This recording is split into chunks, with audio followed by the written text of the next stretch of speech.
mi compañero Gilbert y mi persona, es lo que son tumores o neoplasias espinales, ¿no? Entonces, para hablar sobre este tema,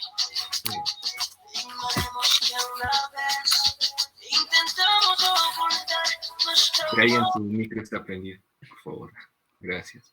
Bueno, eh, entonces, para comenzar con el tema, era importante empezar con esta diapo porque vamos a mostrar la clasificación de estas neoplasias. Y es que es importante y además es fácil de entender y recordar. Lo van a observar a continuación. Observen, cuando tocamos o tratamos el tema de neoplasias de la médula espinal, rápidamente tenemos que pensar en su clasificación. Y esta clasificación es muy sencilla. Básicamente se trata de las neoplasias intramedulares, o sea, de neoplasias que se originan dentro del cordón de la médula espinal o dentro del parénquima de la médula espinal, perdón, y las neoplasias extramedulares, las que se originan adyacente a lo que es el parénquima de la médula espinal. Como pueden observar en esta imagen, tenemos, ¿no?, un crecimiento, una neoplasia que se desarrolla dentro del parénquima de la médula espinal. Entonces, fácilmente decimos, ¿no?, y podemos decir con seguridad que se trata de una neoplasia intramedular. Por el contrario, las neoplasias que presentan un crecimiento en zonas adyacentes, pero que no digamos, que invadan la médula o el parénquima de la médula espinal, pues se conocen como las neoplasias extramedulares.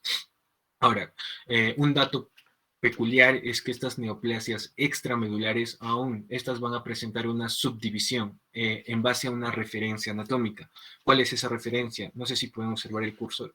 Es esta, ¿no? Es esta línea plateada que estoy recorriendo con el cursor o con la manito. Ya, esta es la dura madre. Entonces, las neoplasias estas neoplasias extramedulares se clasifican en qué, o se subclasifican en neoplasias extramedulares extradurales y neoplasias extramedulares intradurales. ¿En base a qué? En base a la dura madre, ¿no? O sea, neoplasias que se van a originar por fuera del parénquima de la médula espinal y por dentro de la dura madre, como observan en este recuadro, pues esto se conoce como una neoplasia extramedular intradural, ¿no? Por el contrario, las neoplasias que se originan por fuera del parénquima de la médula espinal y por fuera de la dura madre, pues se denominan neoplasias extramedulares extradurales. Ok. Teniendo en cuenta esto, pues observemos rápidamente este cuadro, ¿no? Observemos que, por ejemplo, las neoplasias extramedulares intradurales, pues pueden estar confinados, ¿no?, al espacio subaracnoideo, como lo observan en este ejemplo. Pues también estas neoplasias extramedulares, las extradurales, pueden tener también diversos comportamientos, como lo observan acá. Bien pueden invadir al cuerpo vertebral, o bien pueden confinarse a lo que es el espacio epidural, o bien pueden estar, ¿no?, en lo que es la emergencia de una raíz nerviosa. Entonces, conociendo todo ello, pues también podemos sospechar, ¿no?, qué clínica nos puede dar la generación o la formación de estas neoplasias. Ahora, el tema del cual me voy a encargar es, pues, de explicarles un poco las bases anatomofisiológicas, ¿no?, del diagnóstico de estas neoplasias, y vamos a enfocarnos con mi persona respecto a las neoplasias intramedulares. Mi compañero Gilbert les va a comentar y les va a brindar una clara exposición de lo que son las neoplasias extramedulares, ya sea en su comportamiento intradural como en su comportamiento extradural. ¿Qué más? Entonces, brevemente, como yo les voy a hablar sobre neoplasias intramedulares, quisiera que de antemano tengamos dos referencias muy importantes. ¿Cuál es la primera? Que hay muchas clasificaciones y hay muchos sistemas de estadificación de estas neoplasias intramedulares, pero la cuestión el punto de vista práctico en ello se va a centrar en dos tipos. Nosotros tenemos que aprender, o bueno, el objetivo que me planteé era tratarles de explicar dos tipos de neoplasias intramedulares, los ependimomas y los astrocitomas. Y es que estas dos neoplasias son antagónicas y por eso se estudia mejor y por eso, pues, pueden comprenderlas de manera más fácil y práctica. Observen, vamos a empezar con el ependimoma. No sé si recordamos, ¿no?, de nuestras clases de anatomía, ¿no?, cuando estábamos, veíamos, pues, que algo básico que se encontraba dentro de la médula espinal era el canal ependimario, ¿no? por el cual transcurría el líquido cefalorraquídeo, ¿no? Y este canal ependimario pues estaba recubierto de células, ¿no? Que como su nombre le indica son los ependimocitos, ¿no? Entonces, si les hablo de ependimomas, entonces obviamente me voy a referir a estos, ¿no? A estas células, los ependimocitos que tienen un crecimiento neoplásico. Entonces, ¿cuál es la característica? Que el ependimoma surge pues del canal ependimario y el canal ependimario pues va a estar en el centro de lo que es el parénquima de la médula espinal y por lo tanto pues su crecimiento es altamente previsible. Entonces, ¿cómo es su crecimiento? Pues su crecimiento lógicamente será del centro para afuera, como le estoy subrayando en pantalla. Entonces, si su crecimiento es de dentro para afuera, podemos decir que tiene un crecimiento centrífugo, ¿no? Y como tal, las áreas que va a comprimir este tumor, pues van a ser áreas sobre todo que se encuentran, ¿no? En el centro de lo que es la sustancia gris, ¿no? Esta sustancia en forma de H de la médula espinal, y va a tener una clínica característica, ¿no? Que lo explicaron, ¿no? En la exposición de síndromes medulares, pero lo vamos a volver a tomar en cuenta aquí, sobre todo por este comportamiento que tiene este tumor y por la clínica que puede ser en algunos casos característica, ¿no? ¿Qué más? De antemano también les puedo mencionar algo, que hay otro tipo de lesión, que no es una neoplasia, pero que tiene un comportamiento parecido a este tumor. ¿Cuál es? Es la siringomielia. Entonces, su principal diagnóstico de un ependimoma va a ser la siringomielia. ¿Por qué? Porque es una dilatación del conducto ependimario. Y si hay una dilatación al conducto ependimario, pues obviamente va a comprimir las áreas que están adyacentes a esta y por lo tanto va a tener el mismo comportamiento de un ependimoma. Entonces ese era el primer punto. Les mencioné que había dos tumores que teníamos que estudiar. Uno es el ependimoma, otro es el astrocitoma. Ahora, a diferencia del ependimoma, el astrocitoma no se va a originar del centro. Como lo pueden, este es un ejemplo claro, por ejemplo, ¿no? De un astrocitoma. El astrocitoma se puede ubicar en diferentes porciones del parénquima de la médula espinal. Puede agarrar o coger el cordón posterior, los cordones laterales, el asta posterior o el asta anterior. Y dependiendo de dónde se forme, pues vamos a tener, ¿no? La clínica característica. Entonces, ¿qué más podríamos comentar? Diferencias, sobre todo en imágenes. Un ependimoma, cuando va a crecer de esta forma, como un crecimiento centrífugo simétrico, ¿no? Como les voy a observar. Entonces, ¿qué vamos a ver en una tomografía computarizada? Vamos a ver si el crecimiento es muy grande, entonces vamos a ver pues que la médula espinal en una tomografía por corte axial pues va a estar completamente ocupada, en este caso, por el tumor, ¿no? Que dependiendo si esté 1 o esté 2, vamos a ver pues una lesión isointensa, hipointensa a hiperintensa.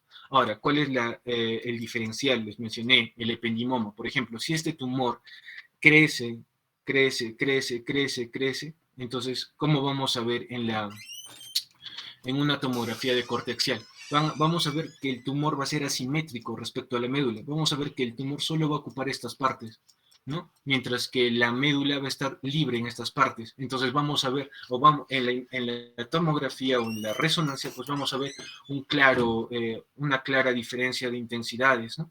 Y eso también nos puede ayudar a diferenciar sobre estos dos tumores que son los más frecuentes a nivel de neoplasias intramedulares.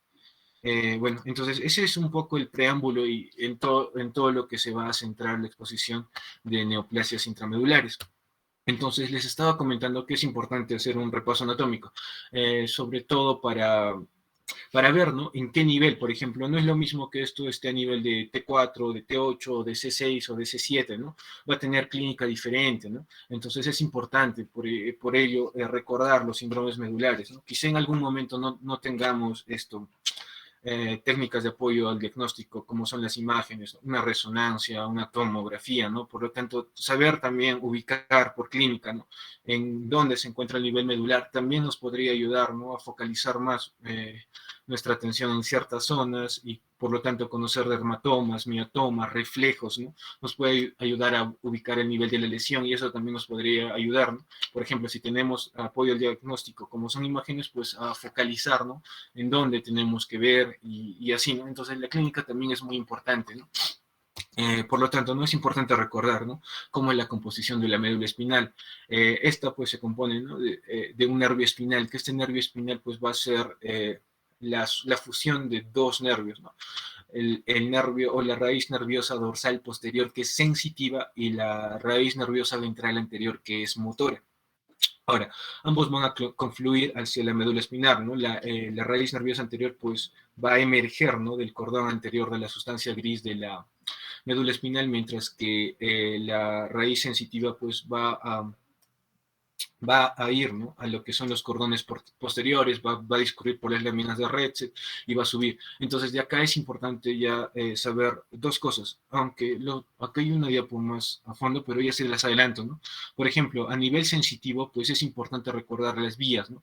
La vía del cordón posterior es importante recordar, la vía espinotalámica, la vía espinotalámica es importante, y la raíz perdón, acá hay una raíz, no recuerdo, es una raíz motora, ¿no? La raíz que viene de la decusación piramidal, ya, esta es una raíz también es importante, este es motor, este es eferente, mientras que estas dos son aferentes. Entonces, es importante sobre todo recordar o focalizar nuestra atención en estas tres zonas medulares. ¿Por qué? Porque una, por ejemplo, esta, la espinotalámica, es contralateral a la lesión, mientras que la vía del cordón posterior que lleva los fascículos de Gracil y cuneiforme son ipsilaterales a la lesión. Así es que si hay una lesión que solo por ejemplo, que solo crece, un astrocitoma que solo va a crecer en esta parte, entonces, dependiendo de la zona, como les estaba comentando anteriormente, ¿no?, si crece en esta zona anterior, pues puede lesionar la vía espinotalámica, ¿no? Por ejemplo, en este caso, la vía espinotalámica izquierda, ¿no? Pero vamos a tener nosotros clínica termalgésica en el lado derecho. Y dependiendo del segmento corporal involucrado, el segmento medular involucrado, pues vamos a poder ver que la clínica se va a focalizar al miembro inferior derecho, o al miembro superior e inferior derecho, ¿no? Igual con los cordones posteriores, podemos simular una tabes dorsalis si el tumor crece, por ejemplo, bilateralmente, comprimiendo todo, ¿no?, el cordón posterior. Entonces, es importante recordar estas tres vías sensitivas y esta vía motora, ¿no?, que les estaba comentando. Pero hay un cuadro más adelante que lo voy a explicar de mejor manera. Entonces, bueno, este es solo un diagrama, ¿no?, para mostrarles cómo son los segmentos medulares. Y lo curioso, lo característico acá es pues que los segmentos cervicales pues nacen o emergen, ¿no?, por encima del cuerpo vertebral, ¿no?, mientras que los demás, de a partir de T1, los segmentos medulares emergen por debajo del cuerpo medular, ¿no? También nos puede ayudar para definir, ¿no?, cuáles son los dermatomas que están tomados, sobre todo si se trata de lesiones cervicales, ¿no? Ya, entonces, como les dije, entonces es importante saber los dermatomas y los miotomas, ¿no?, para poder llegar a un diagnóstico más fino y más específico, ¿no?, de lesiones medulares, sobre todo en este tema que se trata de neoplasias. Entonces, tenemos que tener presente siempre esto, ¿no? Los miotomas, por ejemplo, C5, ¿no? Recordar los miotomas es fácil, ¿no? Y esto va a ir de la mano pues, con lo que es el plexo braquial, ¿no? El plexo braquial va a ir de C5 a T1, entonces obviamente vamos a empezar por C5 y vamos a empezar por el hombro. En este caso, A significa que el miotoma es C5, y si cogemos C5, pues la función va a ser abducción del hombro. Si está alterado, entonces lógicamente no vamos a poder abducir el hombro, entonces nuestro paciente va a venir con una aducción completa del hombro. ¿Qué segmento medular o qué nervio estamos afectados? El nervio axilar, como lo observan aquí. Luego seguimos la línea, ¿no?, y nos centramos acá a nivel del codo. ¿Qué segmentos te hacen flexionar el codo, ¿no? Tenemos C5, C6, ¿no? ¿Qué nervio lo inerva? ¿Qué nervio está involucrado? El músculo cutáneo. Por lo tanto, lesiones a nivel de C5, C6, pues el paciente no va a poder, ¿no?, lo que es flexionar el codo, ¿no? Mientras que C6, si tenemos a C6 y C7, pues igual, ¿no?, no vamos se encarga de la extensión del codo, ¿no?, por medio del nervio radial. Entonces, si tenemos lesión en esta zona, no vamos a poder extender el codo. Lo mismo para la extensión de la muñeca, que también abarca C6 y C7, mientras que C7 y C8, pues abarca la flexión de la muñeca, mientras que C7, mientras que C8 abarca la flexión y la extensión de la muñeca, mientras que T1 abarca la abducción de los dedos, ¿no? Entonces es importante tener en cuenta todo ello para poder ser más precisos en el diagnóstico, como les comenté anteriormente. ¿Qué más les podría agregar a esta parte? Los reflejos, que también son importantes. Entonces, tres reflejos que aprendí y que pueden ser fáciles de recordarse son estos, ¿no? El reflejo que está encargado por C5, el reflejo que está encargado por C6 y el reflejo que está encargado por C7, ¿no? El reflejo que está del cual se encarga C5 va a ser el reflejo bicipital, mientras que el reflejo que va a estar encargado por C6 va a ser el reflejo estilo radial, mientras que el reflejo que está inervado por C7 va a ser el tricipital. Entonces, si tenemos alguno de estos reflejos abolidos, pues ya también podemos, ¿no? Saber qué lesión o qué nivel, ¿no?, está alterado, ¿no?, por un crecimiento o una masa, ¿no?, en este caso una neoplasia. Es importante eso, ¿no? Y lo mismo con los dermatomas, que también no debemos olvidarnos, ¿no?, su evaluación, ¿no? Por ejemplo, de una vista posterior es muy fácil evaluar y recordar los dermatomas, ¿no? ¿Por qué? Porque va en orden ascendente, ¿no? Tenemos C2, C3, C4, C5, C6, C7 y C8, ¿no? Lo mismo para la parte ventral, ¿no? En la parte ventral quizás es un poco más complejo de recordar, pero la mano nos puede guiar, ¿no? En la mano podemos encontrar niveles, ¿no? Por ejemplo, en el dedo pulgar pues tenemos a C6 y en el dedo meñique y el anular tenemos a C8, ¿no? Y el restante son C7. Entonces, eso también tendríamos que recordar y no olvidar, ¿no?, en lo que es un examen neurológico, un paciente con sospecha de neoplasia de la médula espinal. Lo mismo para los segmentos torácicos, lo que podría, bueno, recordar acá, y los segmentos más fáciles de ubicar, ¿no?, son T10 a nivel del ombligo y T5 a nivel de los pezones, ¿no?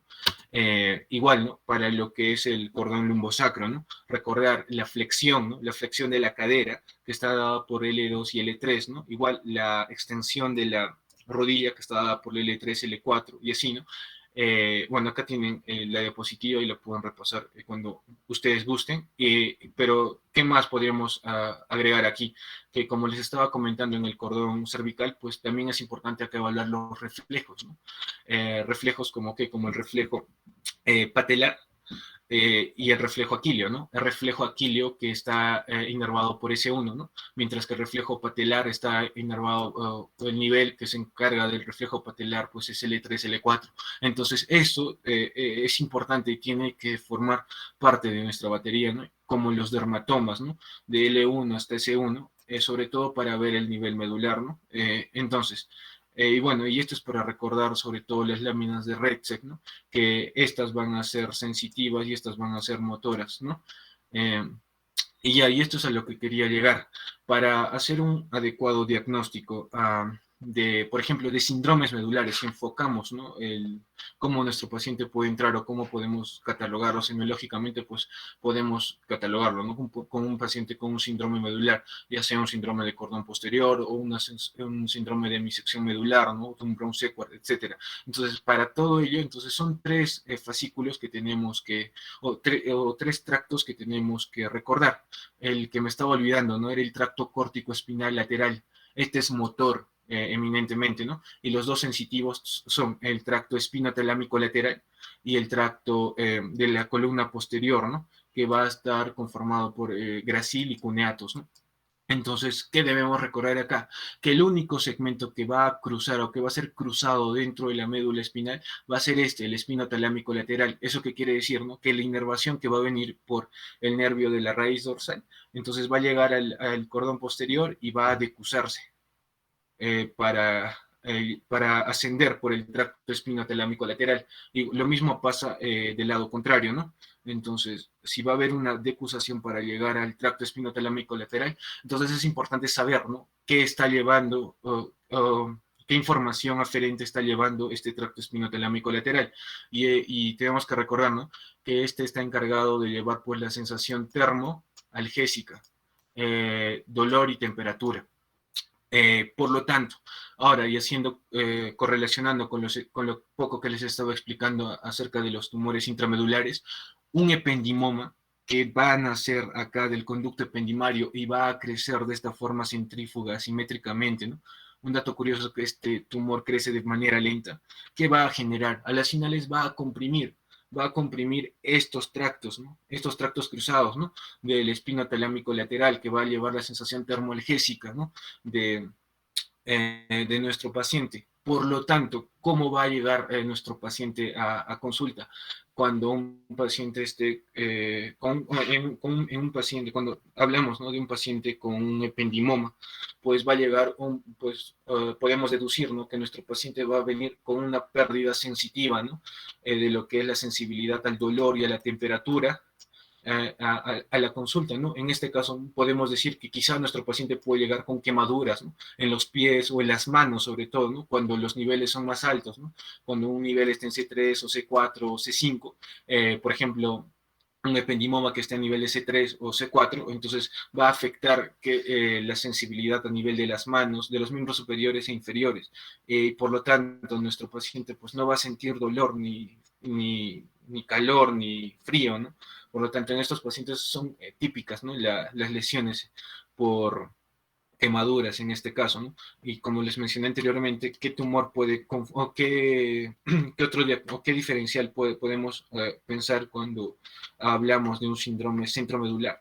Es de una siringomielia, ¿no?, que también es característico que, como es una dilatación del conducto ependimario, al dilatarse el conducto ependimario también pues va a lesionar estas vías, las espinotalámicas, y va a generar pérdida de la sensibilidad termoalgésica. En este caso bilateral, porque observen que los fascículos se cruzan a nivel del centro, ¿no?, alrededor o adyacente al conducto ependimario, y por lo tanto van a quedar afectados cuando una masa crezca en esta forma, ¿no? Lo que es el astrocitoma, pues el astrocitoma, como les dije, puede originarse de cualquier otra parte y puede dar, pues como les dije, un síndrome de cordón posterior, o por ejemplo, puede afectar, ¿no?, esta parte de la emergencia de los nervios, de los nervios motores, ¿no? Y nuestro paciente puede venir con un síndrome de neurona motora superior e inferior, ¿no? Inferior al nivel de la lesión, por ejemplo, si tenemos una lesión a nivel de C5, vamos a tener, por ejemplo, ¿no?, tenemos una lesión a nivel de C5, ¿no? Entonces acá va a emerger el nervio motor. Entonces, ¿qué va a pasar si un ependimoma crece en esta parte?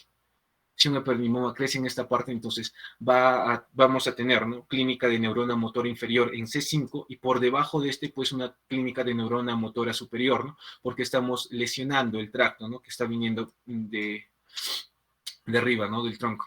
Entonces, del cerebro, perdón. Entonces es importante también tener esas consideraciones, ¿no? Lo mismo, bueno, esto es ya meramente un recuerdo anatómico, ¿no?, respecto a,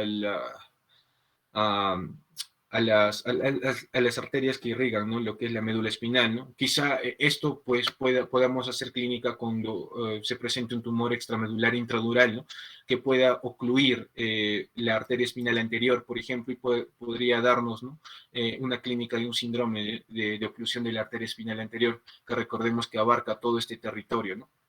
Y es importante también recordar esto y tener presente esto, ¿no?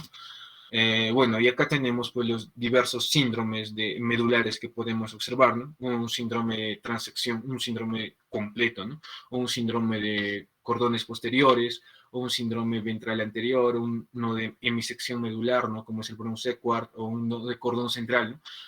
Rápidamente, ¿no?, cuando tenemos un síndrome de cordón central, como ya les comenté la fisiopatología, entonces tenemos que pensar, ¿no?, en lo que es un ependimoma. Y acá lo tienen, ¿no? Cuando tenemos un síndrome de cordón central, entonces, ¿cuál es el diagnóstico? ¿Cuáles son las posibles causas? Un ependimoma y una siringomielia. Son las dos lesiones más frecuentes y el diferencial más importante y más característico que tenemos que realizarlo, ¿no? Otras más raras son lipomas o metástasis, ¿no?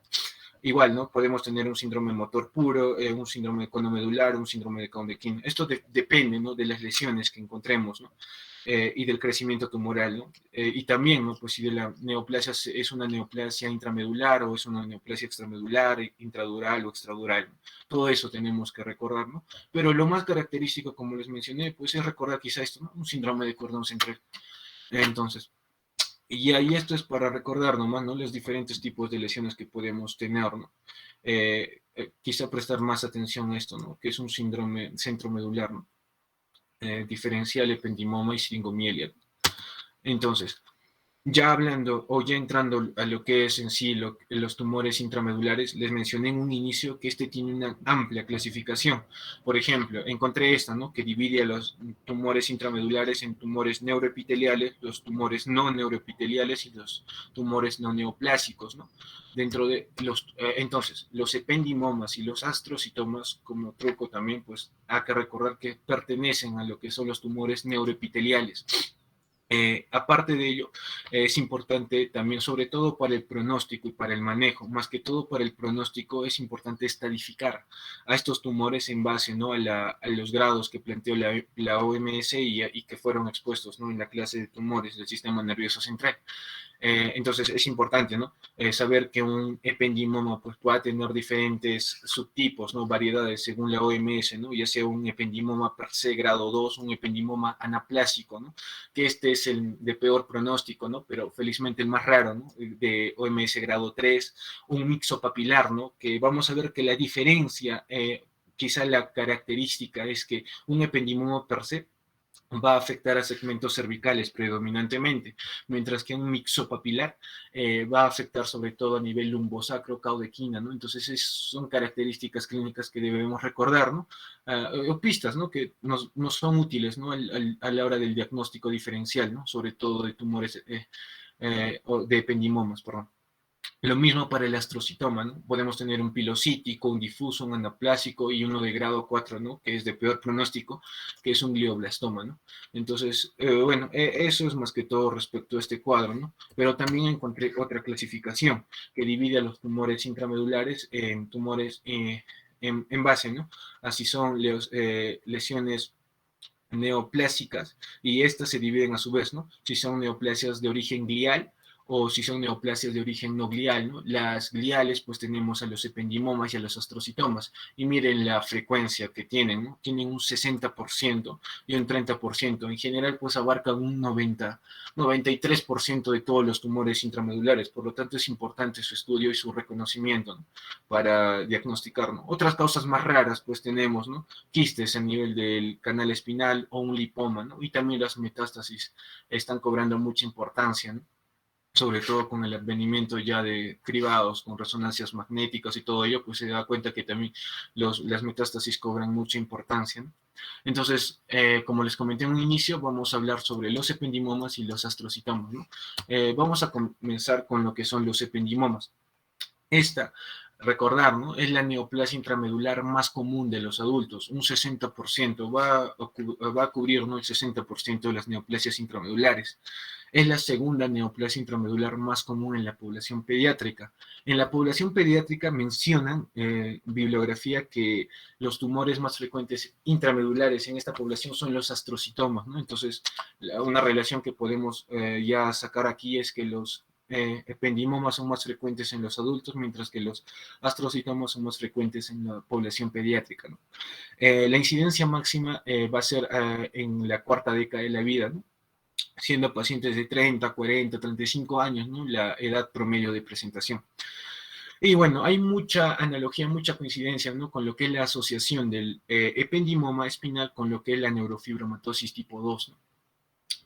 A diferencia del ependimoma. Y observen acá, ¿no? Este cuadro de todas las lesiones o neoplasias que podemos encontrar en pacientes con neurofibromatosis tipo 2, ¿no? Pero siempre es importante recordar la estrecha asociación con lo que son los ependimomas. Entonces, bueno, este es otro cuadro, ¿no? Que nos habla de la importancia, ¿no? De que el tumor más frecuente de la médula espinal son los ependimomas. Eh, ya, ahora no sé si recuerdan hace un rato, ¿no? Que la OMS clasifica, ¿no? En grados a lo que son los ependimomas, ¿no? Mientras, en 4 grados, mientras que en esta presentación, pues también observamos los otros tipos de clasificación. En esta se basa en el subtipo ectológico, ¿no? Tenemos un ependimoma celular, papilar, de células claras, el densítico, el melanocítico y el mixopapilar. Este es el más raro, ¿no? Por ejemplo, una característica de esta clasificación, a diferencia de la Organización Mundial de la Salud, es que aquí no cuenta, pues, no cuentan con el ependimoma anaplásico, a diferencia de la OMS, ¿no? Entonces, de aquí que debemos de recordar que el subtipo histológico más frecuente de los ependimomas es el subtipo celular. Y como les mencioné anteriormente, los ependimomas per se afectan sobre todo a lo que es el segmento cervical, mientras que los mixopapilares afectan sobre todo lo que es la porción lumbosacra. Eso es una característica clínica interesante de estos ependimomas. Entonces, acá tenemos, ¿no? La clasificación, esta es la clasificación de la OMS, ¿no? Tenemos a los ependimomas, el subependimoma, el ependimoma mixopapilar, que son tumores de grado 1, el ependimoma per se, que es un tumor de grado 2, pero mencionan que la correlación con la clínica y con la sobrevivencia no es tan significativa, ¿no? Igual como este ependimoma rela positivo o un ependimoma anaplásico, ¿no? Tenemos que recordar aquí, pues, de que el peor pronóstico va a ser el anaplásico, ¿no? Porque es un grado 3. Eh, ya, entonces, como les estaba comentando ya en un inicio, ¿no? El ependimoma va a nacer, ¿no? De las células ependimales, ¿no? Que recubren o que forman el canal ependimario por donde va a discurrir el líquido cefalorraquídeo. Por lo tanto, ¿no? El crecimiento, como lo observan claramente acá, centrífugo de este ependimoma, pues va a conducir a una clínica característica, ¿no? Va a afectar sobre todo a lo que son los nervios involucrados, ¿no? En lo que es la aferencia del estímulo termoelgésico, ¿no? Porque estos se cruzan, ¿no? Y la característica que estos son bilaterales. Entonces, en esta imagen les puse, pues, sobre todo para recordar, ¿no? Que el mixo papilar va a afectar sobre todo a filum terminale y a segmentos lumbosacros, ¿no? Eh, entonces, bueno, esta imagen, esta presentación es para ver las características imagenológicas. Tenemos tres formas de evidenciar un ependimoma: por radiografía, por tomografía y por resonancia. De esta, la que tiene, por así decirlo, el gol estándar, pues va a ser la resonancia magnética, ¿no? Pero hay características que nos pueden apoyar, ¿no? A pensar en un ependimoma, aparte de la clínica mencionada anteriormente. Una es la escoliosis, ensanchamiento del canal cervical, frenado del cuerpo vertebral, erosión pedicular y adelgazamiento laminar. En conclusión, los ependimomas van a asociarse con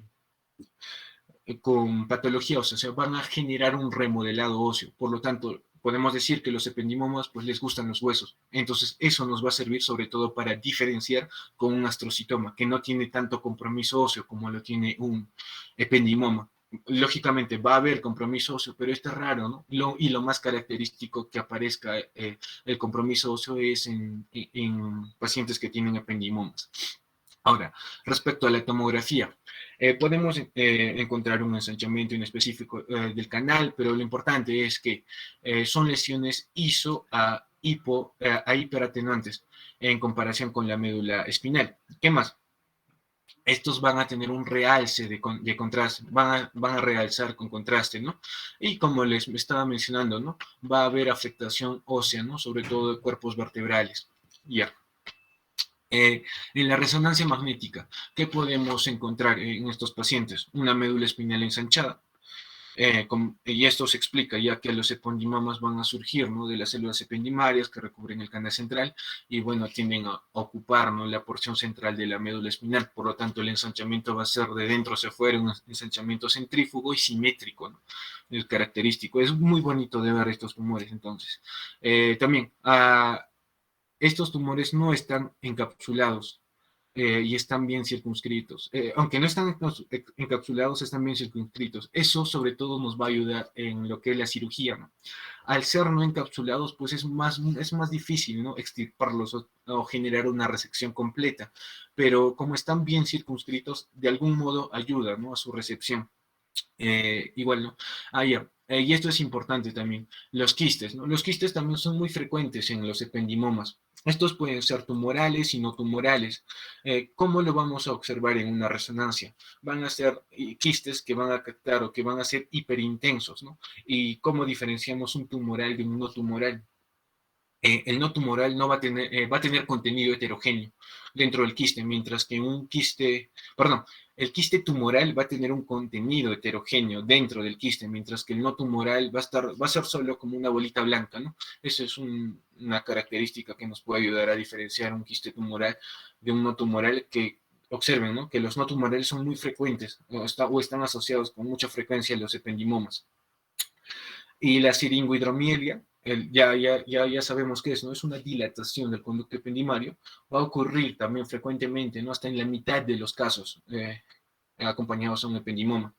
Ahora, a diferencia de los ependimomas intracraneales, la calcificación en este grupo, en estos ependimomas intramedulares, son poco comunes y puede abarcar, ¿no?, 4 segmentos cervicales o segmentos de cuerpos vertebrales, estos ependimomas.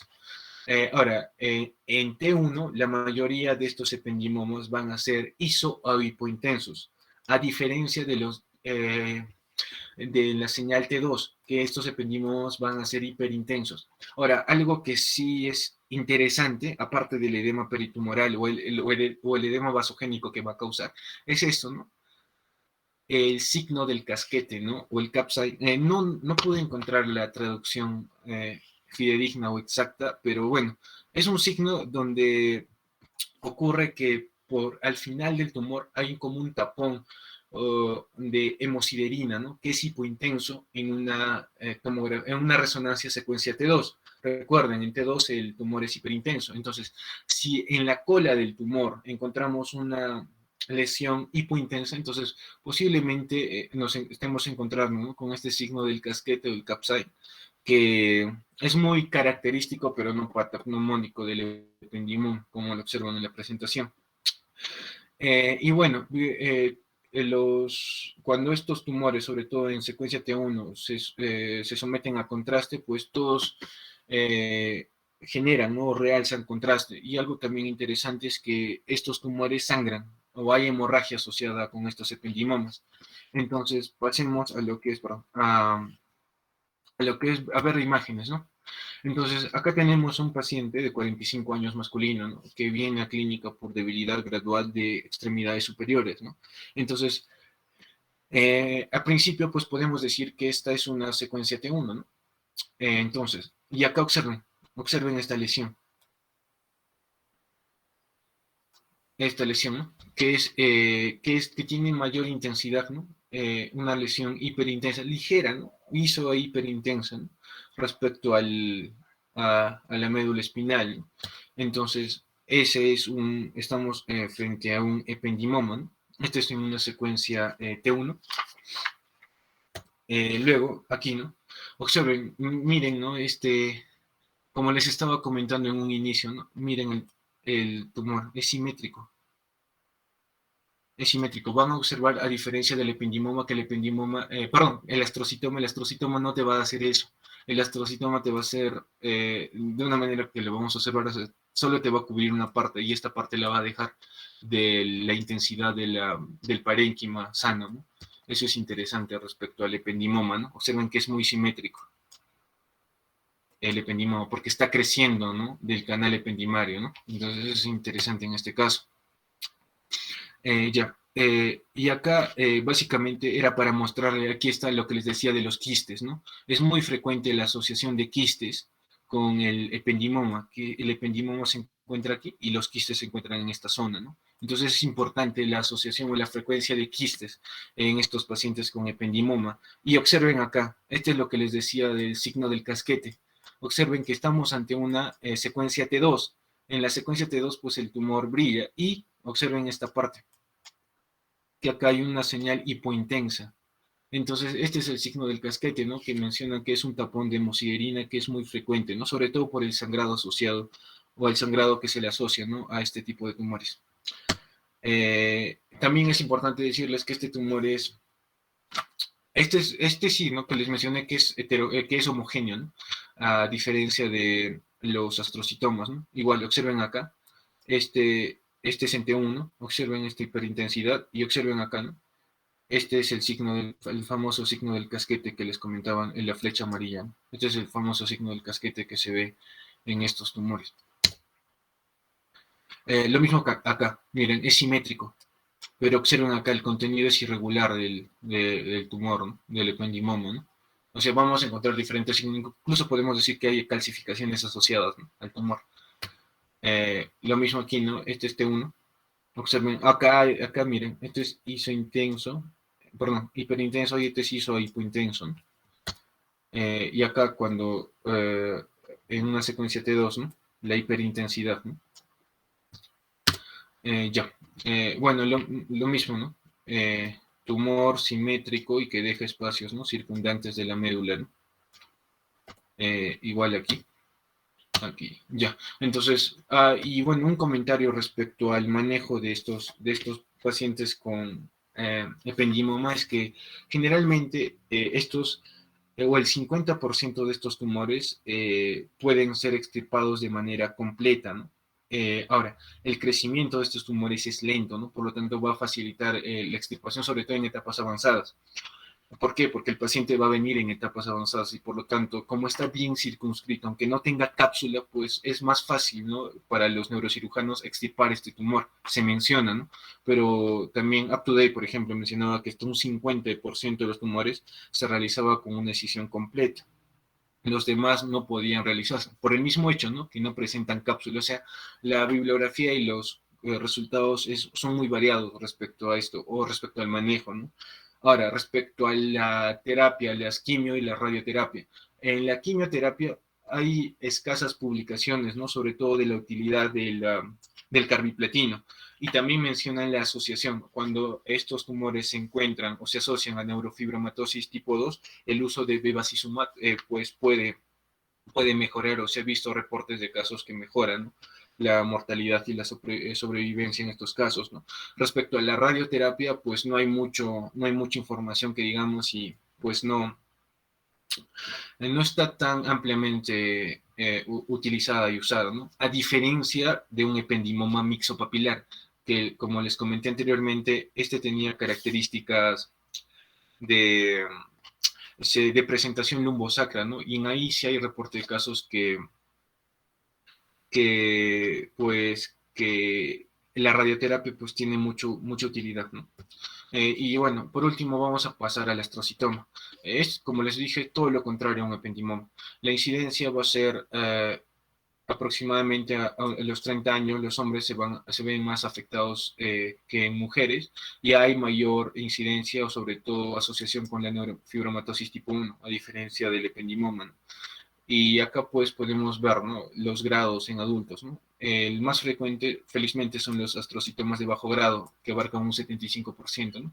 Y felizmente, ¿no? Los glioblastomas son muy raros, ¿no? Y como les dije, ¿no? Este es el más frecuente, o se asocia con más frecuencia a la población pediátrica, ¿no? Con un 80%, sobre todo de grados 1 y 2, ¿no? Felizmente. Ahora, ¿cuál es la característica? Lo patognomónico es que tenga una presentación holoespinal, que abarque casi todos los segmentos de la médula espinal y no esté tan focalizado como un ependimoma, pero también puede darse, ¿no? Lesiones a nivel del cordón torácico, en este caso, que es más frecuente, a diferencia de un ependimoma, que es afectación cervical. Eso como datos interesantes en este caso. Y respecto a imágenes, pues va a tener muchas similitudes con lo que es un ependimoma, pero a diferencia de que no va a afectar tanto a hueso. Y en resonancia magnética, pues estos pueden ser exofíticos y bueno, pueden parecer en gran parte extramedulares, por el mismo hecho que les mencioné, ¿no? Que este no se va a ubicar en el centro de la médula espinal, pues se va a ubicar en zonas adyacentes, por lo tanto, puede confundirse con un extramedular intradural, por ejemplo, ¿no? Entonces es importante tener en consideración ello y estar al tanto, ¿no? Del diagnóstico diferencial. Características importantes. En T1, al igual que el ependimoma, va a ser iso hipointenso, mientras que en T2 va a ser hiperintenso. Y algo que tienen que recordar es el realce leptomeningio que va a tener este astrocitoma, a diferencia de un ependimoma, que lo vamos a ver a continuación. Por ejemplo, miren esta secuencia T2, observen acá el tumor, ¿no? Observen estas partes del tumor, que está muy contiguo y que está afectando segmentos inferiores más, ¿no? Entonces es importante eso, ¿no? Que este astrocitoma afecta más segmentos a nivel de la médula espinal. Lo mismo aquí. Eh, Igual, ¿no? Observen esta parte. Entonces, y acá tenemos un T1, ¿no? En un T1 vimos pues que la señal es hipointensa, ¿no? Observen estas partes, sobre todo aquí, ¿no? El tumor. Eh, Luego, Bueno, acá tenemos igual en T1, ¿no? Pero acá vemos ya una ligera ISO a hiperintensidad, ¿no?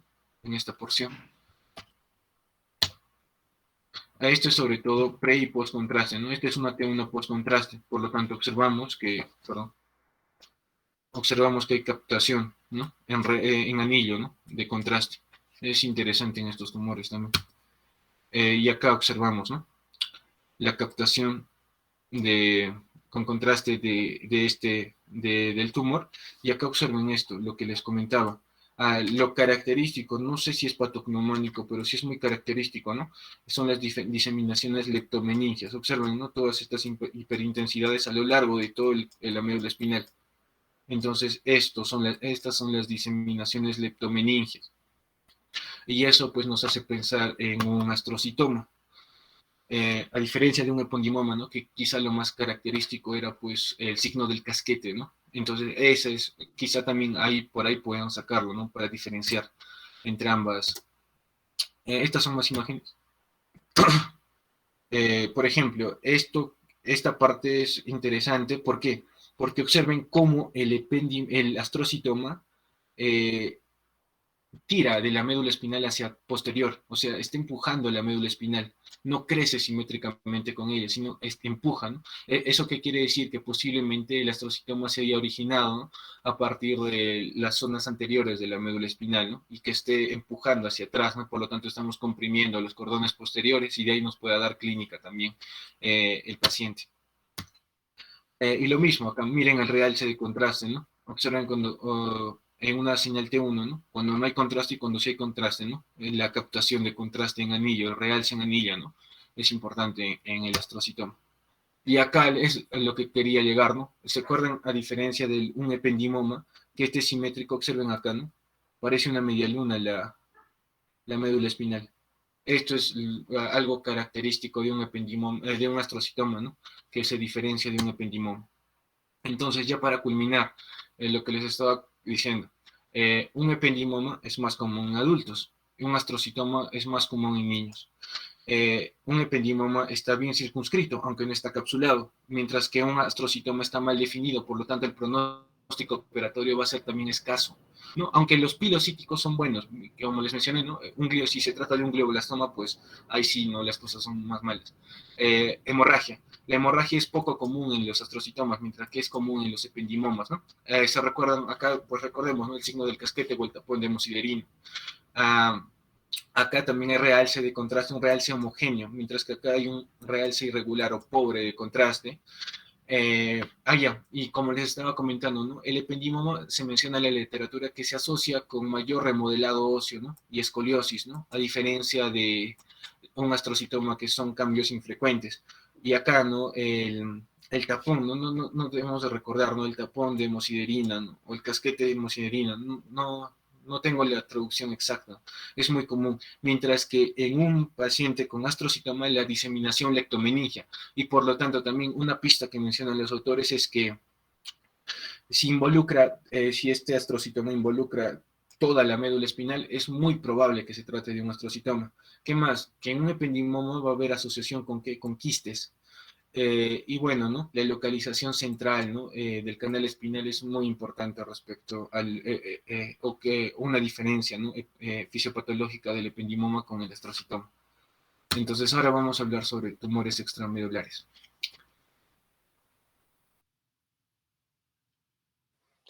Continuando con la exposición, vamos a hablar ahora, como dice mi compañero, sobre tumores extramedulares intradurales y también tumores extramedulares primarios propiamente dichos.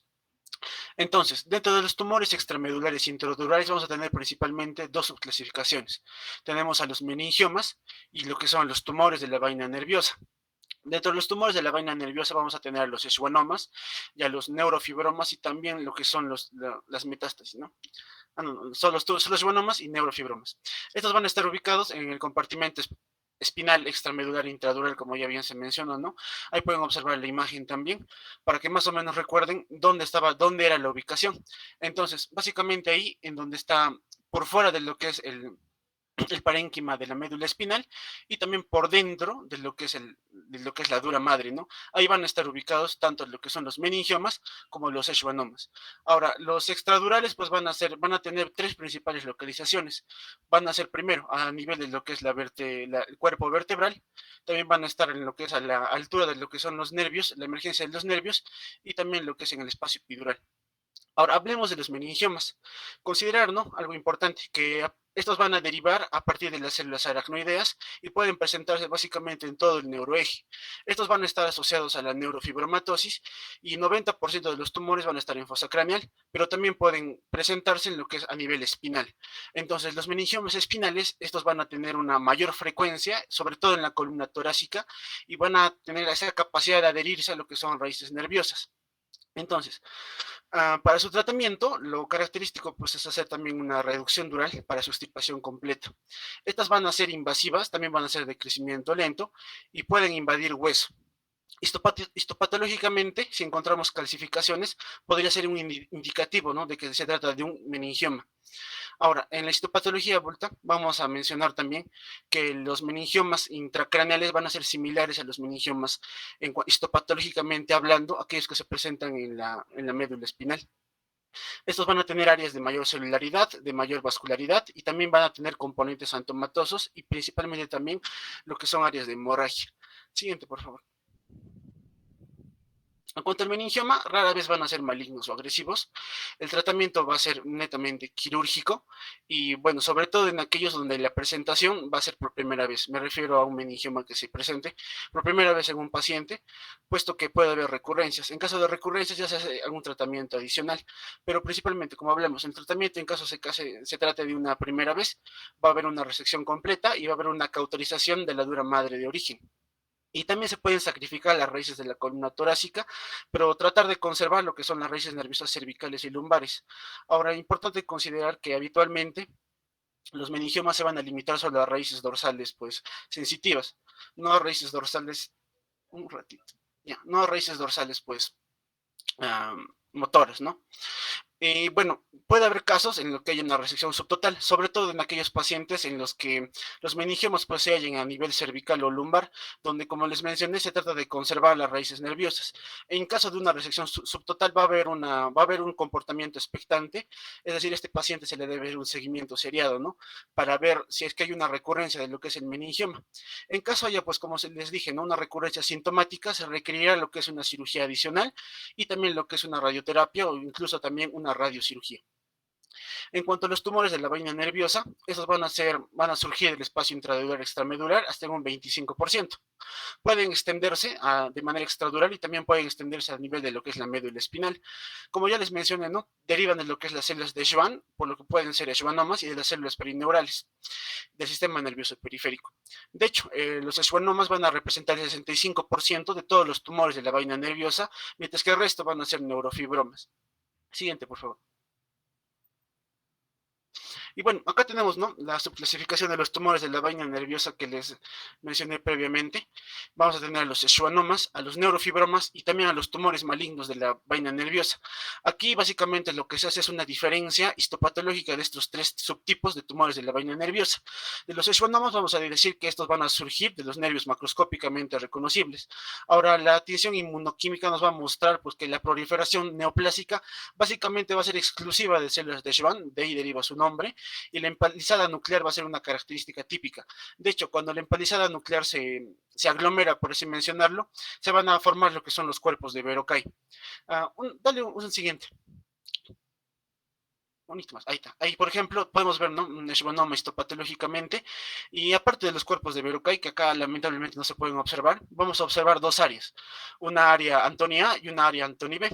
Básicamente las áreas Antonia A van a ser las áreas compactas, mientras que la Antoni B va a ser pues la área blanca que está ubicada centralmente. Uno atrás, por favor. En cuanto a los neurofibromas, estos van a ser menos compactos, van a ser menos celulares. Las células tumorales van a tener forma de uso, con un perfil nuclear mucho más ondulado, deformado, y van a contener haces intercruzados de colágeno, matriz mixoide y mastocitos. Sobre todo lo último, ¿no? Los haces intercruzados, la matriz mixoide y mastocitos, no se van a presentar en los schwannomas, lo que también podría ayudar, ¿no?, a su diagnóstico diferencial. En cuanto a los tumores malignos de la vaina nerviosa, estos también van a ser muy celulares y van a mostrar un patrón fascicular. Los núcleos van a ser fusiformes y un escaso citoplasma, y pues va a haber necrosis y van a tener un índice mitótico elevado. Como pueden observar, habitualmente los schwannomas y los neurofibromas van a ser pues de buen pronóstico, mientras que los malignos de vaina nerviosa van a ser de mal pronóstico. Siguiente, por favor. Aquí. Aquí ya también vamos a diferenciar un poco tanto los schwannomas, neurofibromas y tumores malignos de vaina nerviosa, pero aquí por su clínica.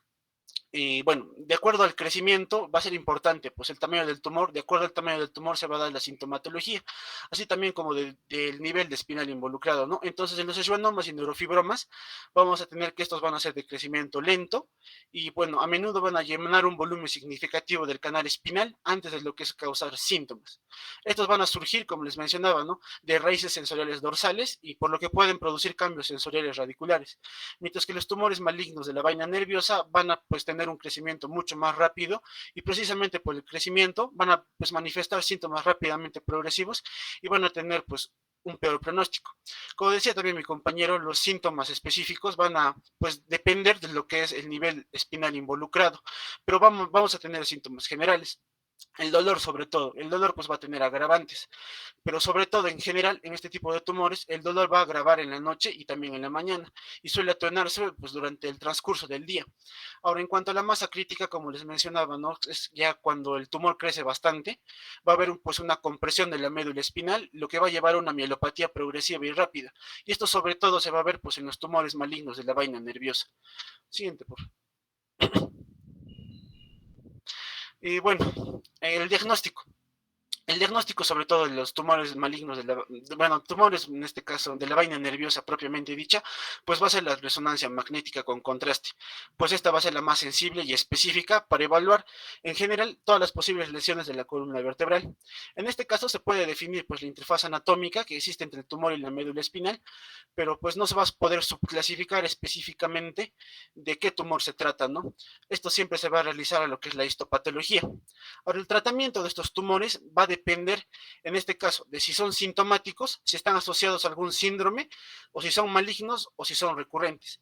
En general, los tumores pequeños y asintomáticos habitualmente no van a requerir cirugía, pero también se va a requerir pues, una conducta expectante, es decir, al paciente se le debe realizar un seguimiento. Se recomienda, de hecho, que este tipo de pacientes se le haga una resonancia magnética de 3 a 6 meses y posterior a estas dos resonancias, pues se le haga resonancias magnéticas anuales, sobre todo para ver pues, el grado de crecimiento del tumor. En cuanto a los tumores sindrómicos, hablo de aquellos asociados a neurofibromatosis tipo 1, neurofibromatosis tipo 2 y también la schwannomatosis. El tratamiento se refiere que es complejo y habitualmente va a requerir una evaluación tanto riesgo-beneficio para cada caso en particular. Y de hecho, pues, esto se menciona por lo que es la radiación, ¿no? Puesto que como son tumores sindrómicos, sobre todo en este tipo de pacientes, la radiación podría predisponer a otro tipo de desarrollo también de otro tipo de tumores. En cuanto a los tumores malignos, estos tumores van a tener un tratamiento multimodal. Multimodal, pues me refiero a un tratamiento que va a ser quirúrgico, que va a requerir también radioterapia y quimioterapia también coadyuvante. En general, estos tumores malignos van a ser de mal pronóstico. En cuanto a los tumores recurrentes, esto pues van a tener pues un tratamiento individualizado basado pues en múltiples factores, como por ejemplo también el componente familiar y si el paciente presenta sobre todo alguna comorbilidad. Y bueno, en este caso, si el tumor recurrente va a ser sintomático, la radioterapia fraccionada o la radiocirugía estereotáctica pueden ser pues una terapia adyuvante.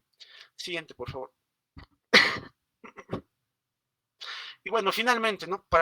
En caso de los tumores de la vaina nerviosa, en caso de los tumores sean grandes o sean sintomáticos, considerar, ¿no?, que la cirugía va a ser pues el tratamiento de elección y que la resección total macroscópica va a ser curativa. Estos pacientes, en caso el paciente no sea candidato para la cirugía y la resección parcial, la radioterapia fraccionada o radiocirugía estereotáctica se deben considerar. Acá vamos a mencionar algunos parámetros importantes sobre la técnica quirúrgica, sobre todo en el tratamiento de este tipo de tumores grandes. Ahora, bueno, van a ser medidas generales, ¿no? Por ejemplo, hablamos de la resección quirúrgica completa. Como les mencionaba también, otro tipo de tumores va a requerir el sacrificio de una raíz nerviosa o fascículos de la raíz nerviosa, ¿no? Esto generalmente va a ser bien tolerada, puesto que les mencionaba también que va de manera habitual, va a comprometer solo las raíces nerviosas sensitivas, más no las motoras. La mielopatía, a consecuencia pues, del tumor, se va a resolver habitualmente casi siempre después de lo que es la resección. Ahora, la resección de los tumores de la vaina nerviosa intradurales generalmente utiliza un abordaje posterior o incluso posterolateral. Ahora, después de la eliminectomía en la cirugía, se puede hacer una ecografía sobre la dura madre para confirmar lo que es la ubicación del tumor.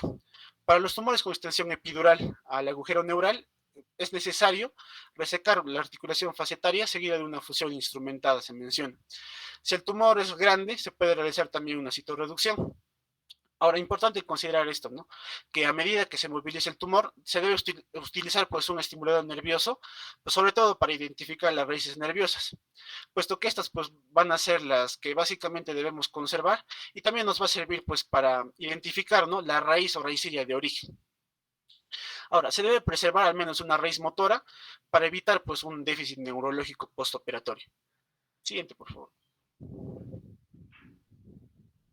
Ahora vamos a ir a los tumores primarios extradurales y voy a hacer un poco de énfasis más en lo que es la metástasis, puesto que estos van a ser los más frecuentes. También puede pues afectar el área epidural y bueno, al afectar el área epidural puede pues comprimir la médula espinal. Vamos a tener que los metástasis van a derivar de tres tumores primarios. Tenemos lo que es la próstata, el cáncer de próstata, de mama y pulmón. La clínica va a ser pues característica, va a tener dolor, puede haber disfunción motora, vesical, intestinal, incluso la ataxia. De hecho, la ataxia de nueva aparición asociada a dolor es indicativo pues de que hay un proceso expansivo, mejor dicho, un tumor, ¿no? A este nivel. Ahora, el tratamiento va a depender de varias cosas y esto va a ser bastante importante. Primero, el grado de compromiso neurológico, para ello vamos a tener una escala. También las características oncológicas del tumor primario, es decir, si es radioresistente o no. La estabilidad de la columna, que también se va a medir por otra escala, y la carga sistémica del cáncer y también las comorbilidades que va a presentar el paciente. Dale uno más, por favor. ¿Podrías ampliarlo, por favor? Listo. Acá tenemos, ¿no? Varios grados. Tenemos básicamente de grado 0, grado 1A, grado 1B, 1C, grado 2 y grado 3. El grado 0, como pueden observar, va a ser un tumor confirmado, pues, a lo que es el hueso. Va a estar exclusivamente el hueso, no va a haber una extensión más allá de esta. En el grado 1A ya también va a ser pues un tumor, pero en este caso ya va a tener extensión a nivel de lo que es epidural y también va a haber desplazamiento de lo que es el sacotecal. En el grado 1B en grado, mejor me estoy confundiendo, en grado 1B, pues básicamente es lo mismo, ¿no? Pero en este caso no va a haber contacto pues con la médula espinal.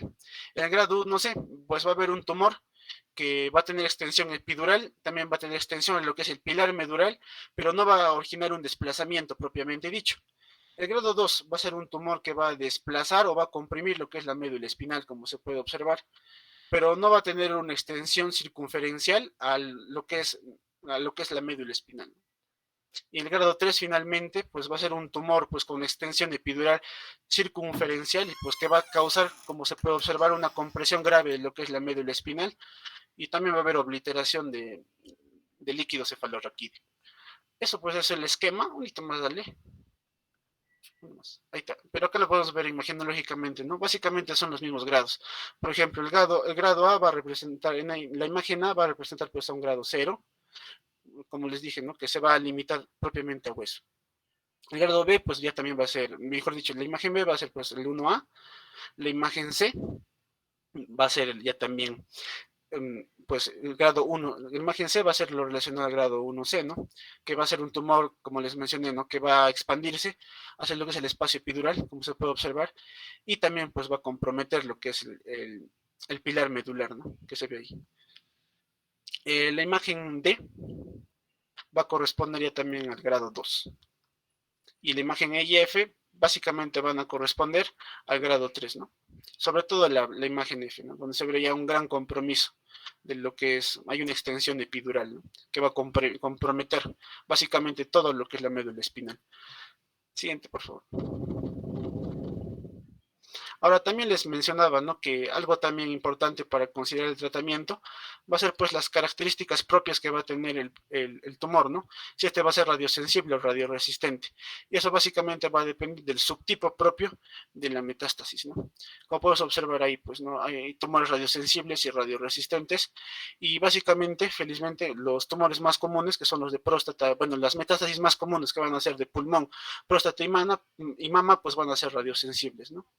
Mientras que los demás tumores que son menos comunes van a ser radioresistentes. Esto es importante también para evaluar el pronóstico. Siguiente, por favor. Eso ya es el algoritmo, pero hay algo importante también, no está allí, pero es otra escala que va a evaluar básicamente si la columna es estable o es inestable. Y de hecho, ¿no? Básicamente va a considerar algunos factores. Sí, en general van a ser pues 6 factores que van a ser 6 factores que van a pues mencionarnos, ¿no?, si existe estabilidad o hay inestabilidad de lo que es la columna. Y básicamente esta escala va a ir de 0 a 18, ¿no? Si va de 0 a 6 diremos que es una columna estable, de 7 a 12 va a ser pues un patrón indeterminado, mientras que de 13 a 18 pues va a ser una columna inestable, ¿no? Pero considerar, ¿no?, que si en caso la puntuación está entre 7 a 12, va a haber una posible inestabilidad, por lo cual se debe considerar propiamente como si fuese una columna inestable. Y bueno, ¿qué va a evaluar pues esta escala? Va a evaluar pues la ubicación donde está el tumor, va a evaluar el dolor, si este alivio o no con el movimiento, también la calidad de la lesión ósea, la alineación espinal radiográfica y si existe o no colapso del cuerpo vertebral. De acuerdo a esto es que se va a estadificar si es pues estable, inestable o indeterminado, dependiendo de su puntaje. Eso es importante pues para evaluar lo que es este algoritmo, para lo que es el tratamiento. Bueno, entonces empecemos con el tratamiento, con el algoritmo, mejor dicho. A ver, va a haber pues, ¿no?, en caso estamos hablando de una metástasis de lo que es hacia lo que es el cuerpo vertebral con una extensión epidural y vamos a ver lo que menciona, ¿no?, si va a estar estable o va a estar inestable. Entonces, de acuerdo a los parámetros que les mencioné previamente, si está estable y bueno, y es radiosensible, de acuerdo al tumor, y de acuerdo a la radiosensitividad de lo que es el tumor primario, vamos a considerar diferentes terapias. Por ejemplo, si es sensible, vamos a considerar lo que es la radioterapia de haz externo convencional. Mientras que si no va a ser radiosensible o va a ser resistente, vamos a considerar pues que esta se trata o no de lo que es un alto o bajo grado de lo que es una metástasis por compresión medular. Entonces, de acuerdo a esto, vamos a considerar, si es que es de alto grado, vamos a considerar una descompresión quirúrgica y fijación, seguida de lo que es una radioterapia corporal estereotáctica, mientras que si esta no va a ser de alto grado, vamos a considerar solo lo que es la radioterapia corporal estereotáctica. Ahora, si en este caso pues es inestable, lo que se debe hacer es pues una retropulsión de los fragmentos del hueso en lo que es vamos a ver, ¿no?, si es que existe una retropulsión de lo que son los fragmentos de la médula espinal. Si no, vamos a estadificar igual que el anterior, ¿no?, si se trata de alto riesgo o de bajo riesgo. Si se trata de alto riesgo, vamos a ver si hay radiosensibilidad o no. Si existe radiosensitividad, vamos a ver, pues, ¿no?, si es sensible, vamos a usar, pues, ¿no?, lo que es la estabilización de la espina, más lo que es la radioterapia de haz externo convencional, ¿no? Pero si es resistente o fue previamente irradiado este paciente, se le va a considerar realizar lo que es una descompresión quirúrgica y una fijación seguida de lo que es la radioterapia corporal estereotáctica, ¿no?, que les mencionaba. Y bueno, en caso ya también encontremos que la retropulsión de los fragmentos del hueso va a ser positiva, se va a hacer lo que es una descompresión quirúrgica y una fijación. Y posterior a esta, ¿no?, vamos a ver lo que es la radiosensitividad del tumor primario. Si es sensible, la radioterapia de haz externo convencional se va a realizar y si es resistente o fue el paciente previamente irradiado, se va a realizar lo que es la radioterapia corporal estereotáctica. Eso básicamente referente a lo relacionado a metástasis, ¿no? En cuanto a los otros tumores primarios extradurales, vamos a tener a los cordomas, que van a ser tumores óseos raros, invasivos, recurrentes, y a la vez también van a ser radioresistentes. Algo característico, a manera de comentario de los cordomas, es que se van a presentar pues propiamente en lo que es la región lumbosacra, ¿no? Sobre todo en la región sacra, como se puede observar en la imagen. Siguiente, por favor. Ahora, bueno, sigamos, ¿no? Con, con los tumores que hablaba. Estos van a, pues, derivar de la notocorda primitiva y característicamente van a presentarse, como les mencionaba, ¿no? Un 35% en base de cráneo, 15% en la columna cervical, dorsal y lumbar, mientras que el 50% van a ser las regiones sacras, ¿no? Ahora, para el tratamiento de este tipo de tumores vamos a tener que el tratamiento inicial va a ser pues una decisión local amplia. Si la resección completa recordar, ¿no? Que la resección completa no va a ser factible en todos los casos. Ahora, podemos considerar usar pues, ¿no? las técnicas de radioterapia nuevas, como la radiocirugía estereotáctica y pues la irradiación de partículas cargadas. Ahora, importante no considerar que los cordomas también pueden conllevar lo que es una lesión ósea.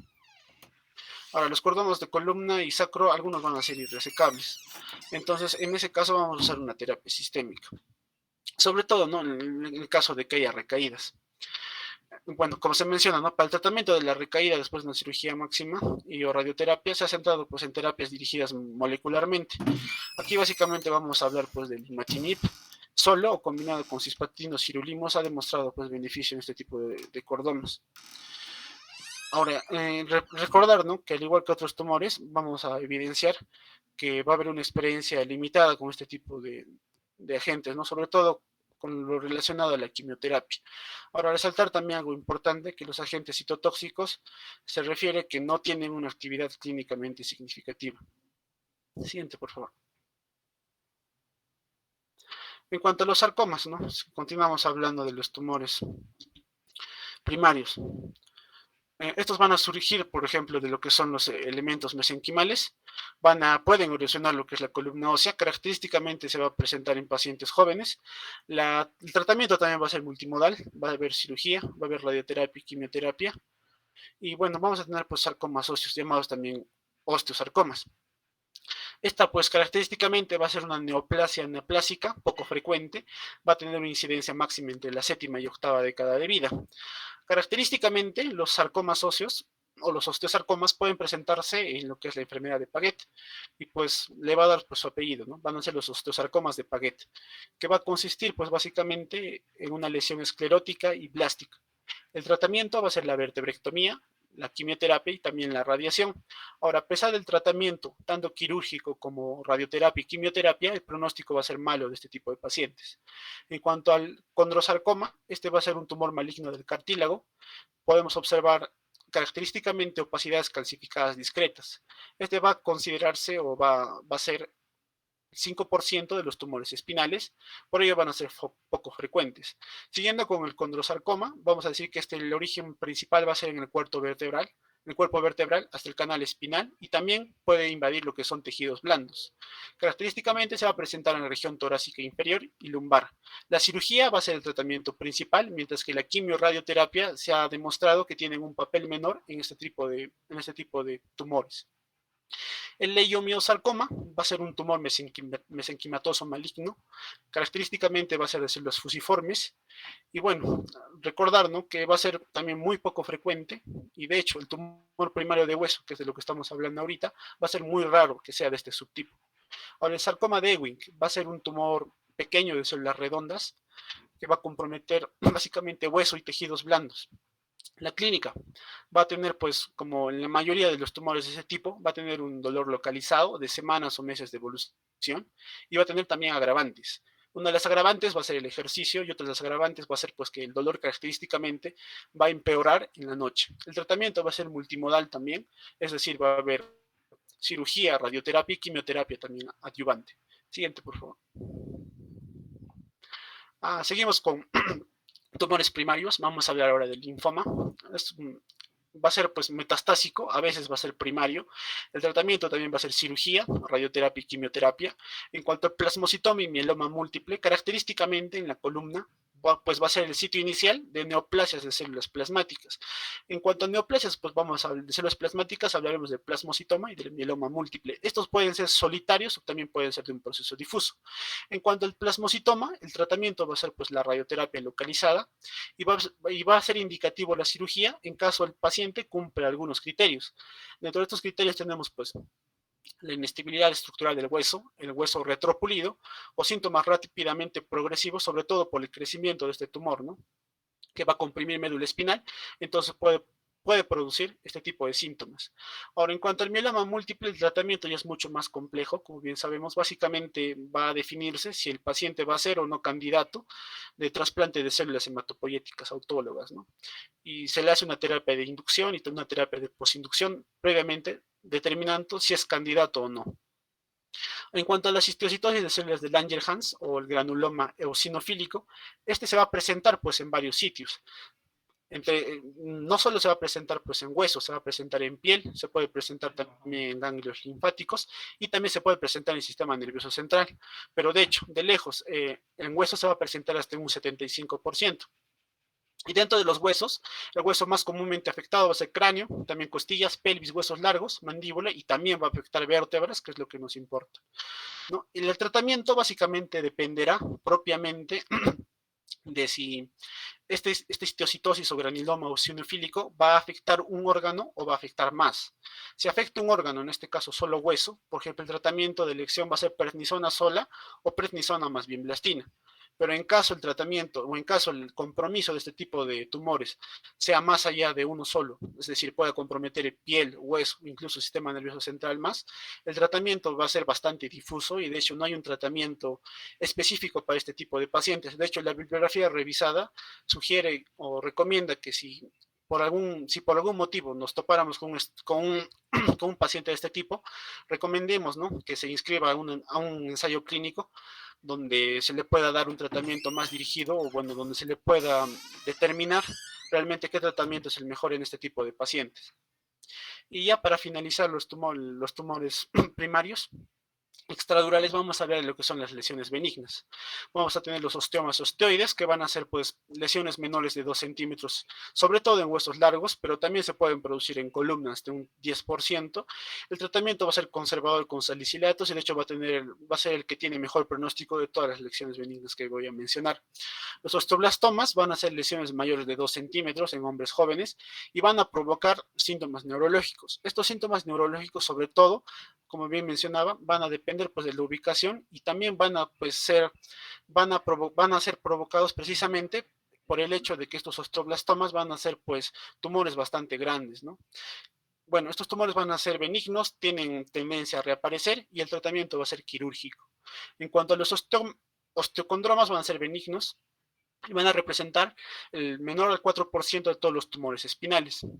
La lesión se va a producir en hueso sano y también puede producirse en lo que es el casquete cartilaginoso y la cirugía va a estar indicado en caso el paciente sea sintomático. La complicación más frecuente, o mejor dicho, la más grave, no la más frecuente, porque de hecho esta complicación es poco frecuente. La más grave va a ser pues la degeneración maligna a lo que es un condrosarcoma periférico. Siguiente, por favor. Bueno, acá tenemos lo que son los condroblastomas. Estos van a surgir en el hueso y van a ser pues de cartílago inmaduro. Rara vez van a surgir en lo que es la columna vertebral. En cuanto a los tumores de células gigantes, estos van a corresponder del 4 al 8% de todos los tumores óseos primarios. 10% van a surgir en lo que es la columna. Característicamente se van a dar en individuos jóvenes. Van a ser grandes, vasculares y alta frecuencia de recurrencia. De hecho, podemos observar, ¿no?, en la imagen B, en la imagen que está al costado, esto se trata de un tumor de células gigantes y clásicamente pues va a presentar una lesión osteolítica a nivel de lo que es el cuerpo vertebral, se puede ver, y no va a haber pues una esclerosis marginal, ¿no? Como mencioné, van a ser tumores bastante grandes, pero van a ser tumores habitualmente limitados. En cuanto a los hemangiomas vertebrales, pues van a ser lesiones no neoplásicas, va a presentar vasos sanguíneos de paredes delgadas, rara vez va a ser sintomático y se menciona que va a ser un hallazgo incidental. Dale uno más, por favor. acá pues no podemos ver un hemangioma vertebral, sobre todo a nivel sacro, no sé dónde está marcada la flecha, ¿no? También va a ser una lesión osteolítica, pero en este caso pues va a haber una disrupción de la cortical ósea, y como mencioné, pues a nivel de lo que es sacrococcigio, ¿no? De hecho, ¿no? Esos hemangiomas vertebrales van a ser, como bien les mencioné, benignos, pero en este caso propiamente de esta imagen, pues va a ser con tendencia a malignidad, ¿no? Sobre todo por la extensión de lo que es el hemangioma. Y finalmente vamos a hablar de los quistes óseos aneurismáticos, que van a ser pues lesiones no neoplásicas expandibles, que van a representar alrededor del 15% de los tumores primarios de la columna, van a ser agresivos localmente y va a haber compromiso neurológico. El tratamiento va a ser una resección quirúrgica temprana y lo que es una estabilización de la columna. Eso sería todo.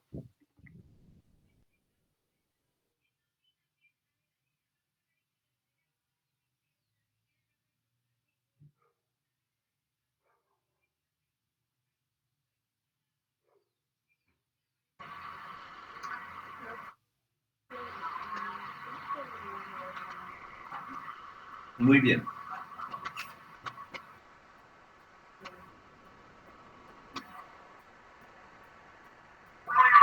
A ver, jóvenes, tenemos un poco tiempo.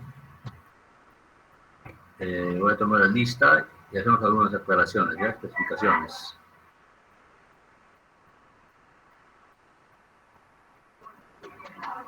¿Me escuchan? Sí, doctor. Sí, doctor.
Aguilar Cueva, Presente, doctor. Buenas tardes.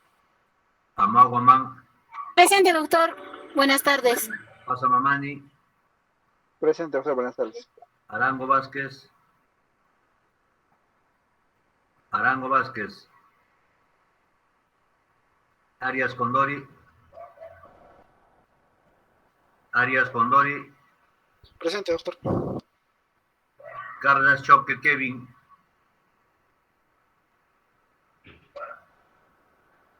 Carlas Choque Kevin, Carlas Choque Noelia,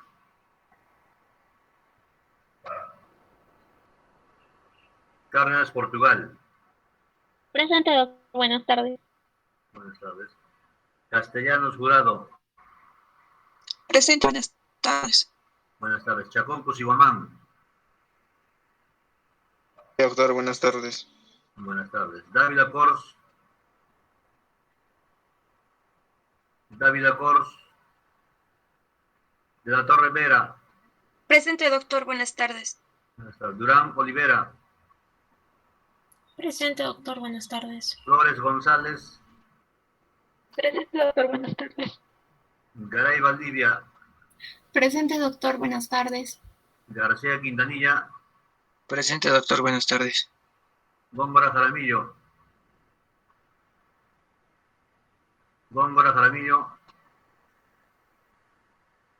Iquiapasa Jara. Presente, doctor. Jordán Saldaña. Presente, doctor, buenas tardes. ¿Y? Acaba de llamarme y no me escuchó, realmente. Góngora Jaramillo. Sí, doctor. Góngora Jaramillo, presente. Sí, doctor, presente. La Torre Alvis. La Torre Alvis. León Palma. Presente, doctor, buenas tardes. Buenas tardes. Loaiza Farfán.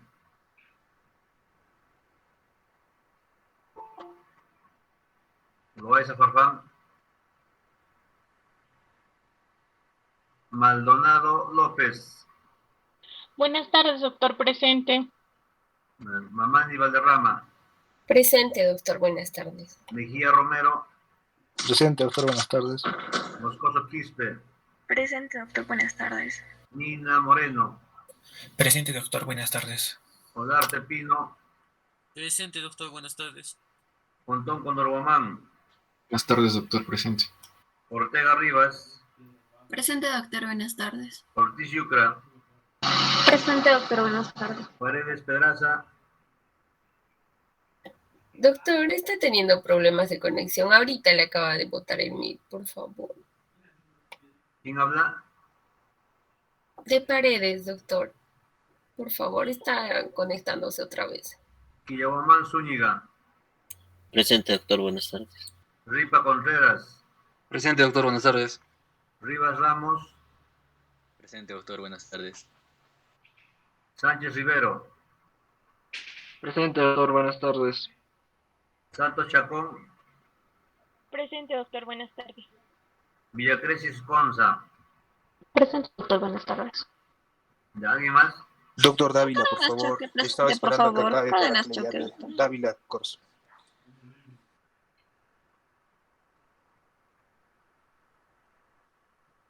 ¿Quién dice? Dávila Cors. Dávila Corso. ¿Alguien más? Choque Noelia también, por favor. Cárdenas Choque, doctor, por favor. No lo escucho bien. Cárdenas Choque, doctor, por favor. Cárdenas. Sí, doctor. María Julia. No, doctor, Noelia. No, doctor, Cárdenas No, Choque sí. Noelia, por favor. Cárdenas Choque Noelia. Sí, doctor. Doctor, Cárdenas Choque Kevin también, doctor, por favor. ¿Cómo dice? Cárdenas Choque Kevin, doctor.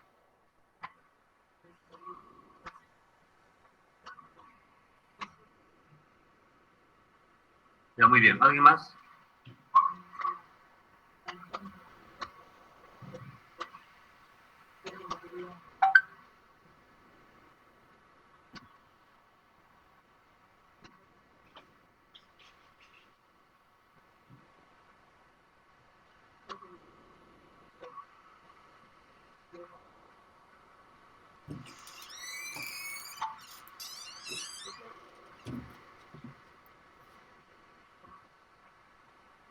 Doctor, disculpe, me llamo Liz, mi conexión está un poco mal. Recién le he podido escuchar la torre Elvis, por favor, tal vez me puede considerar. ¿Quién habla? La torre Elvis, Johan, por favor. Mi conexión está un poquito mal. Ya, al final, ya. Ya. A ver, vamos a ver, muy bien. La torre. Muy bien, jóvenes. Sus compañeros han hecho una buena revisión relacionado a tumores espinales. Yo les voy a hacer unas aclaraciones por unos 30 minutos que quedan. Ya hemos dicho que es un proceso pasivo relacionado a la columna vertebral y sus componentes óseos, partes blandas y neuronales. ¿Ya? Puede comprometer todas estas partes que estamos mencionando. ¿Ya? Como en otras patologías, con el avance de la tecnología, hoy en día se está encontrando más pacientes con estos diagnósticos de tumores espinales. Incluso nosotros también estamos ya operando varios pacientes con tumores de diferentes tipos de tumores a nivel espinal. Esta clasificación de tumores es importante que lo sepan. ¿No? Pueden ser neuroepiteliales, de nervios periféricos, pueden ser hematopoéticos, células germinales, de las meninges, puede haber también metástasis. Y los tumores óseos primarios también es frecuente, ¿no? O sea, esos tumores primarios óseos son de la misma vértebra, ¿no? Y las metástasis que vienen de otras partes del organismo. Y en este caso, la metástasis más frecuente vienen a la columna, vienen del cáncer de mama y cáncer de pulmones. Este es otro tipo de clasificación según su origen, intraraquídeo o extrarraquídeo, ya lo dijeron sus compañeros. Según su agresividad, benigno o maligno. Según su localización, puede ser en el cuerpo vertebral o puede ser en el arco posterior. La vértebra ustedes lo parten en dos, y puede ser la parte anterior y la parte posterior. Y según la etapificación, según en qué grado se encuentran los tumores, también hay una clasificación, ¿no? Este tipo de clasificación es más importante que lo dominen ustedes, ¿no? Primarios y metastásicos, y los primarios benignos, o sea, los primarios pueden ser también benignos y malignos. Y los benignos también tienen sus etapas, ¿no? Sus etapas, y los malignos también con sus respectivas etapas. O sea, este cuadrito traten de revisarlo jóvenes y aprendan a hacerlo. Según la región de la columna más frecuente afectada, cuando nosotros vemos en la frecuencia de pacientes con tumores espinales, más se ha visto que es a nivel de la columna dorsal, más a nivel de la columna dorsal, y poco frecuente en el lumbo sacra y casi no se encuentra a nivel cervical, ¿no? Menos porcentaje. También la clasificación puede ser según su origen, ya lo hemos dicho, ¿no? Puede ser relacionado con la dura madre, extradural e intradural. Relacionado con el eje vertebral, puede ser cervical, dorsal, lumbar. Y de acuerdo a su agresividad, puede ser benigno o maligno. Esos términos hay que aprenderse los jóvenes. La clínica de los tumores es clásico, como dijeron los compañeros, ¿no? El dolor es importante en los pacientes. Hay dolor de acuerdo al nivel, ¿no? Si es cervical, será el dolor cervical, si es lumbar, será lumbar. También hay parestesias, disestesias, o sea, hay alteración del dolor. Hay pacientes que tienen aumentado la sensibilidad o incluso son dolores que no se pueden describir, ¿no? Con disestesias, parestesias. Puede haber también problema motor, ¿no es cierto? Hay déficit motor, puede haber paresias. En las zonas esfinterianos, dependiendo en qué zona se encuentra la lesión tumoral. Y mayormente se debe la paraplejía, ¿no? Porque a veces los tumores están a nivel dorsal o lumbar, entonces va a afectar, ¿no? Los miembros inferiores. Entonces, los pacientes ya vienen incluso a nuestros centros hospitalarios porque presentan problemas para deambular, ¿no? Y lo otro clásico, cuando la tumoración está a nivel cervical, ya se lo saben los jóvenes, ¿ah? Pues, si sale la lesión a nivel cervical, va a ser cuadriparesia, ¿no? Otras zonas van a estar alteradas. Entonces, cuando nosotros sospechamos en pacientes que tienen tumor a nivel de la columna, ¿no? ¿Qué vamos a ver? ¿Qué vamos a encontrar? El dolor. El dolor es importante en estos pacientes. ¿Por qué? Porque el tumor va a comprimir a la médula como que también comprime a la raíz nerviosa. Pueden provocar también fracturas patológicas. Y cuando hay fracturas patológicas, la altura de una vértebra se pierde su altura y se aplasta la columna, o sea, la altura de la columna se altera y comprometen a las raíces nerviosas, ¿no? Incluso la columna se puede poner inestable, ¿ya? Y lo otro que vamos a encontrar es el déficit neurológico. O sea, hay que buscar siempre lo que es la sensibilidad y la motilidad en estos pacientes. Hay pacientes que rápidamente pueden evolucionar lesiones tumorales, ¿no? Pues así como un tumor maligno. Entonces, el compromiso neurológico también va a ser más exquisito, ¿no? Más llamativo. Hay pacientes que tienen lesiones tumorales benignas, entonces la sintomatología es lejana, no es tan clara, ¿no? Entonces, pero no por eso hay que dejar de pensar que puede ser tumor a nivel de la columna.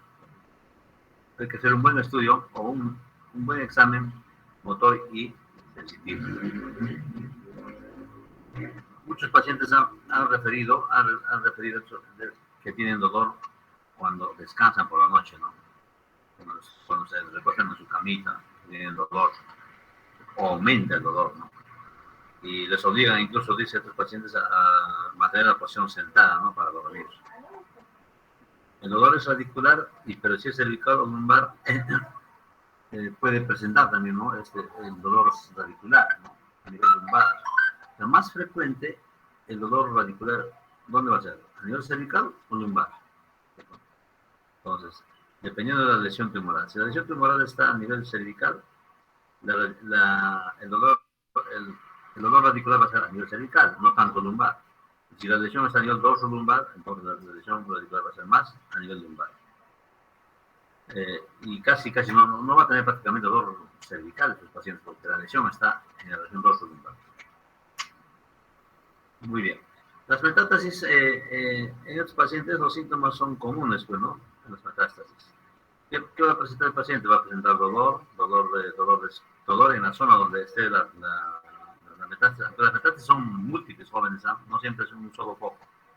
A veces coge 2, 3 vértebras, entonces hay dolor en diferentes partes de la columna, ¿no?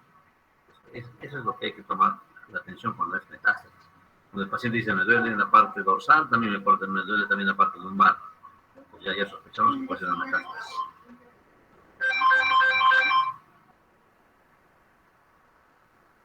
Lo otro, aparte de la lesión motora sensitiva, jóvenes, lo que hay que tener en cuenta en los pacientes es el compromiso esfinteriano. Pues también hay que preguntar a estos pacientes si tienen control del esfínter urinario, de defecación, ¿no? Entonces, tienen esa alteración de estos pacientes. Entonces, eso también nos va a ayudar a sospechar que tienen un problema tumoral. El diagnóstico, como ya lo dijeron sus compañeros, nosotros, lo primero en estos casos podemos hacer una radiografía, ayuda bastante, ¿ya? Pues para ver cómo está la estructura de las vértebras, ¿no? Si hay fractura vertebral o ha perdido la altura de una vértebra, entonces vamos a ver todo eso, esas estructuras en la radiografía, ¿ya? En la tomografía, para ubicar, ¿no? A qué niveles hay sacabocados, hay imágenes que nos hacen sospechar que puede haber una lesión tumoral. Pero quien nos va a fijar, nos va a asegurar, no, tampoco nos va a decir qué tipo de diagnóstico de tumores, pero sí la resonancia va a ser muy importante tomar de tus pacientes que ya estamos sospechando que tienen tumor a nivel de la columna. O también puede ser a nivel intramedular, ¿no? Partes blandas, ¿no? Entonces, necesariamente tenemos que solicitar una resonancia en nuestros pacientes jóvenes. ¿Ya? Aquí tenemos las imágenes, ¿no? De radiografías, resonancias, así se ven tumores, ¿no? Que comprometen a la médula, ¿ya?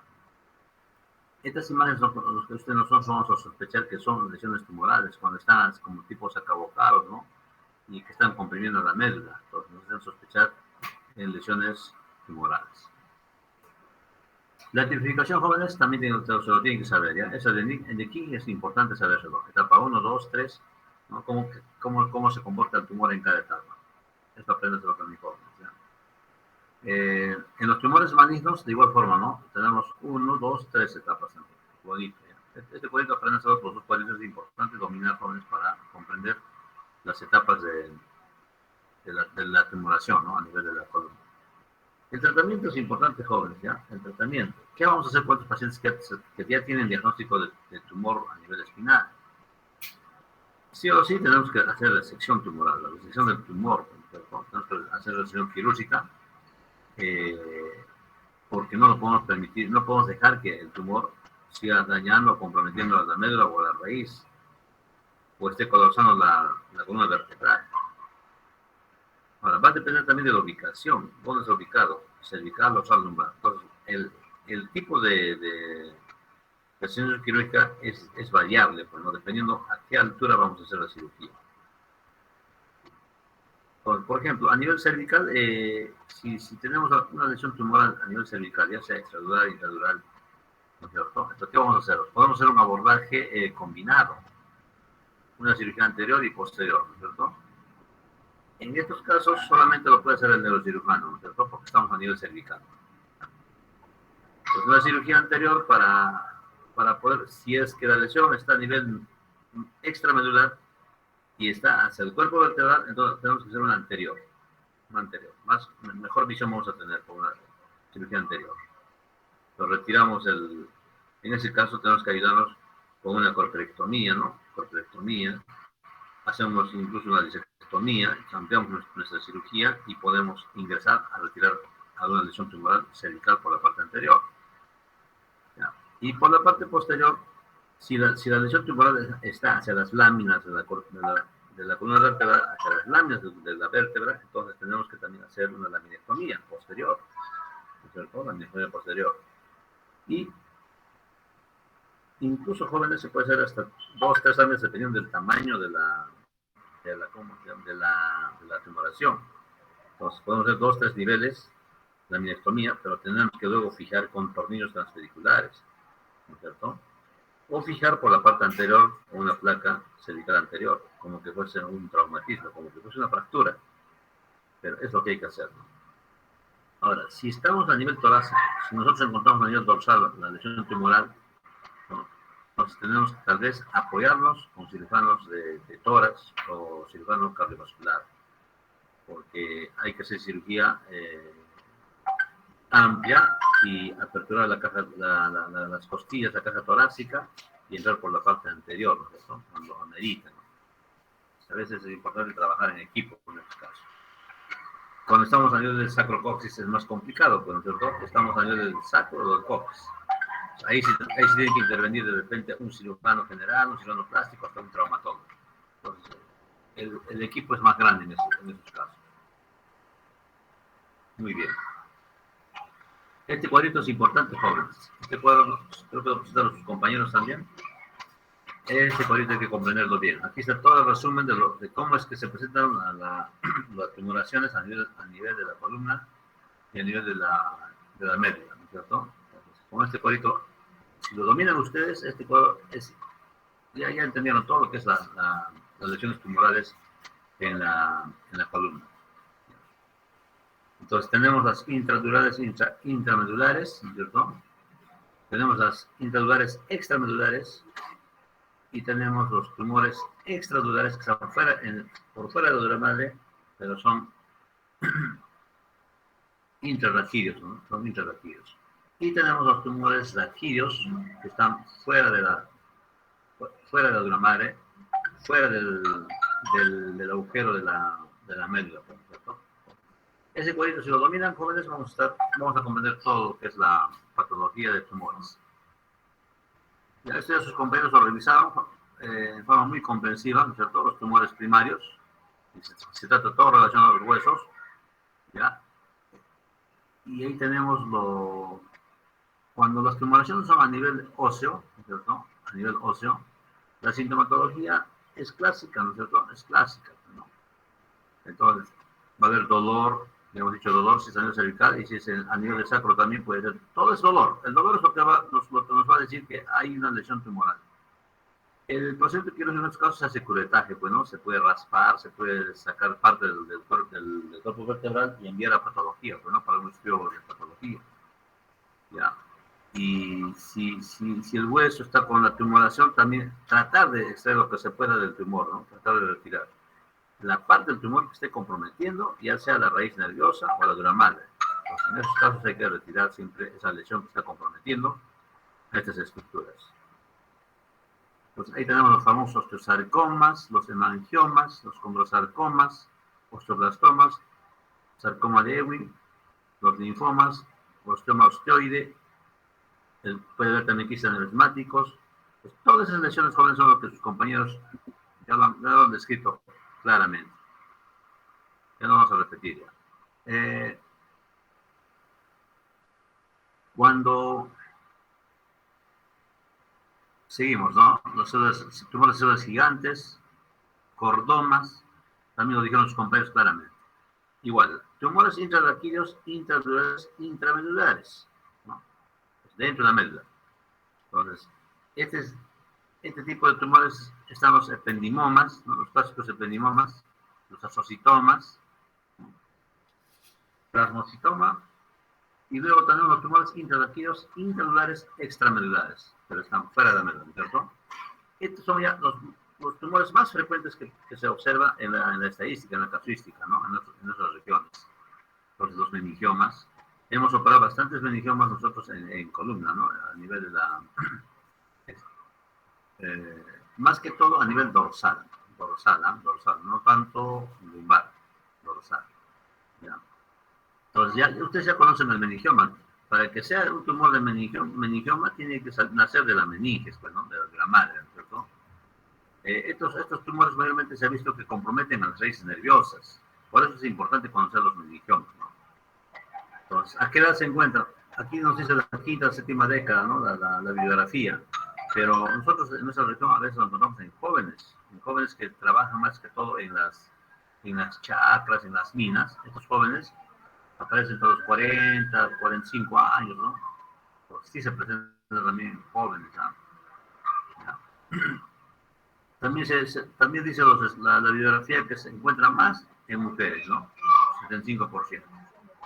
Pero nosotros también vemos aquí, en nuestra región que se presenta mayormente en varones, ¿no? Pocas veces se ha visto en mujeres, ¿no? Son necesidades diferentes, pues, ¿no? Nuestra región es diferente, Cusco es diferente. Pues.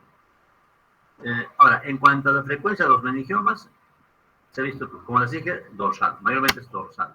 ¿Ya? Dorsal. Estos tumores son benignos, pues, ¿no? Y normalmente siempre son únicos, no pueden ser varios, ¿no? Se encuentran en un solo lugar, ¿no es cierto? Y no afecta al hueso. En ese caso, tratamiento quirúrgico. ¿Qué hacemos? Hacemos la minectomía, ya sea en cualquier altura de la dorsal, lo que tenemos que hacer es una cirugía posterior. La minectomía, la apertura de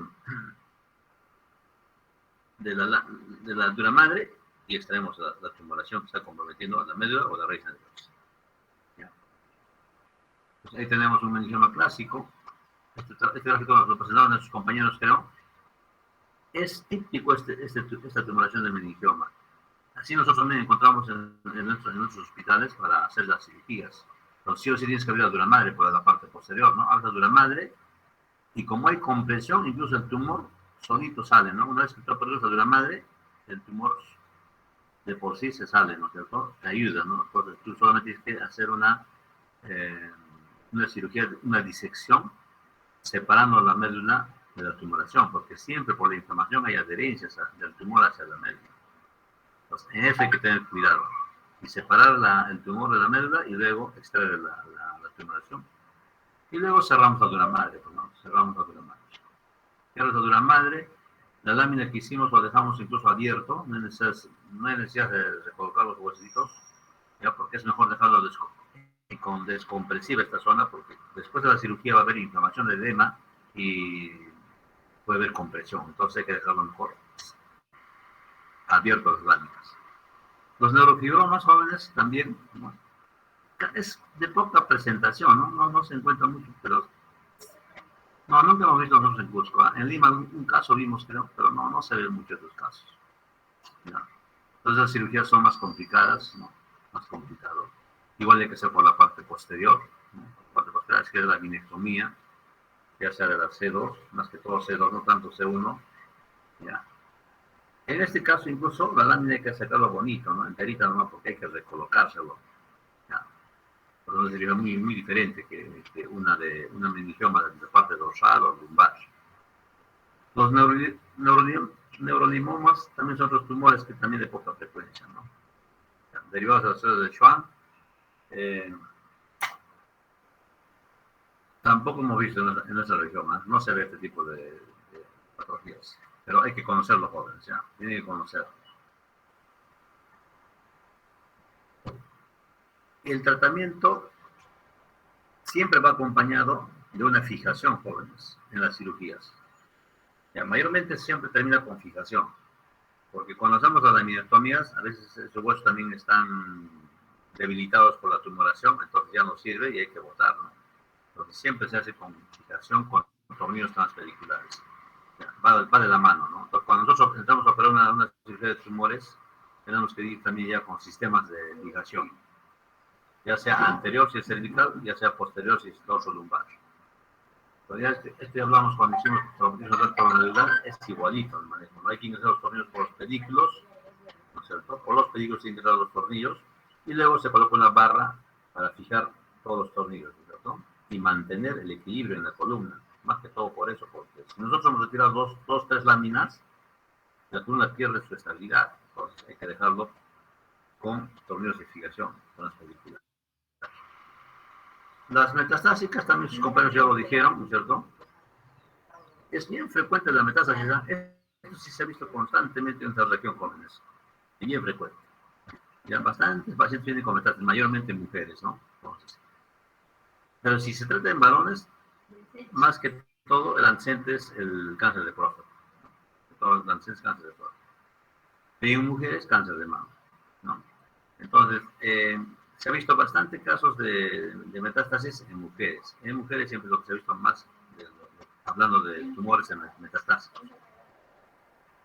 De pulmón, no mucho hemos visto, ¿eh? No se ve mucho, ¿eh? Pero también se pueden presentar cuando hay cáncer de pulmón, ¿no? Ya puede ser varón o mujer, es lo mismo, ¿no? Entonces, sí se presenta también este tipo de metástasis. ¿Ya? Esta clasificación de Tomita también hay que comprender los jóvenes. En el caso de los cánceres de metástasis, ¿no? Entonces, ahí está el gráfico bien clarito para saber qué se puede hacer, cuál sería el tratamiento, cuál sería el manejo de los pacientes con metástasis, ¿no?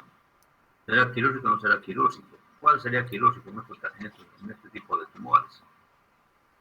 A veces ya lo dejamos nomás para nosotros para el tratamiento de, ¿cómo se llama? Tratamiento oncológico, ¿no? Radioterapia, quimioterapia. ¿Ya? Entonces, si está comprometiendo solamente una vértebra, aquí por ejemplo está comprometiendo 1, 2, 3, ¿no? Así son las metástasis siempre pobres. Casi nunca hemos visto que compromete una sola vértebra. Nunca hemos visto. Si fuese así, que compromete una sola vértebra, podemos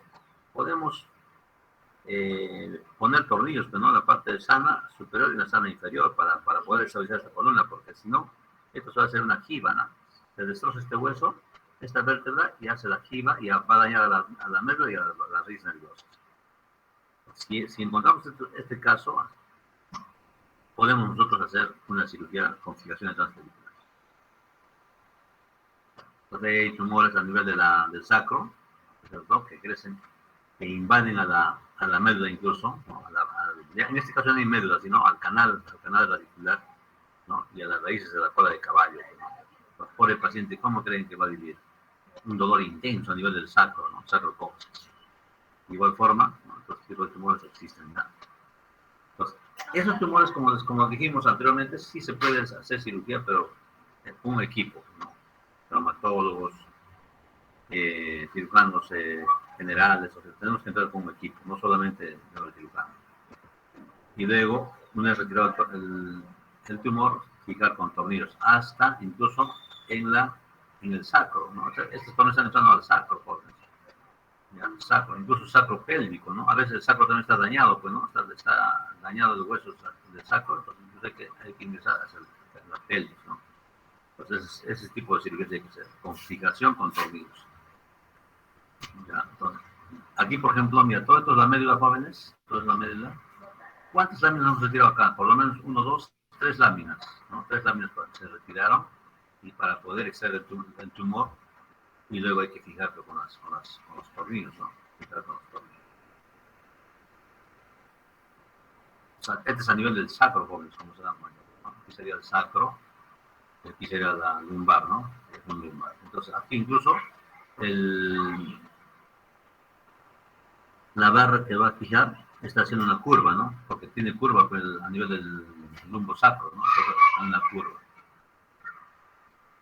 Ahí se ve mejor en panorámico, ¿no es cierto? Cómo los tornillos están ingresando incluso hacia la pelvis se van, ¿no? Entonces, y esto vamos a dejarlo así, vacío, jóvenes. Vacío, la médula va a estar libre, ¿no? Luego dejaremos un hemocolágeno, surgicel para proteger, ¿no? La médula. Y va a quedar así, vacío. Y finalmente quedó así, ¿no? Después de la cirugía, en esa posición quedan los tornillos.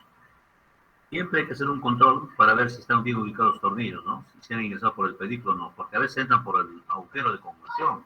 Y por el agujero está pasando una raíz nerviosa, entonces puede quedar con dolor el paciente, ¿no? Radiculitis. Siempre hay que tomar una red de control para ver cómo están los tornillos ubicados, ¿no? Lateral y también posterior anterior, ¿no? Muy bien, jóvenes. ¿Alguna pregunta tal vez?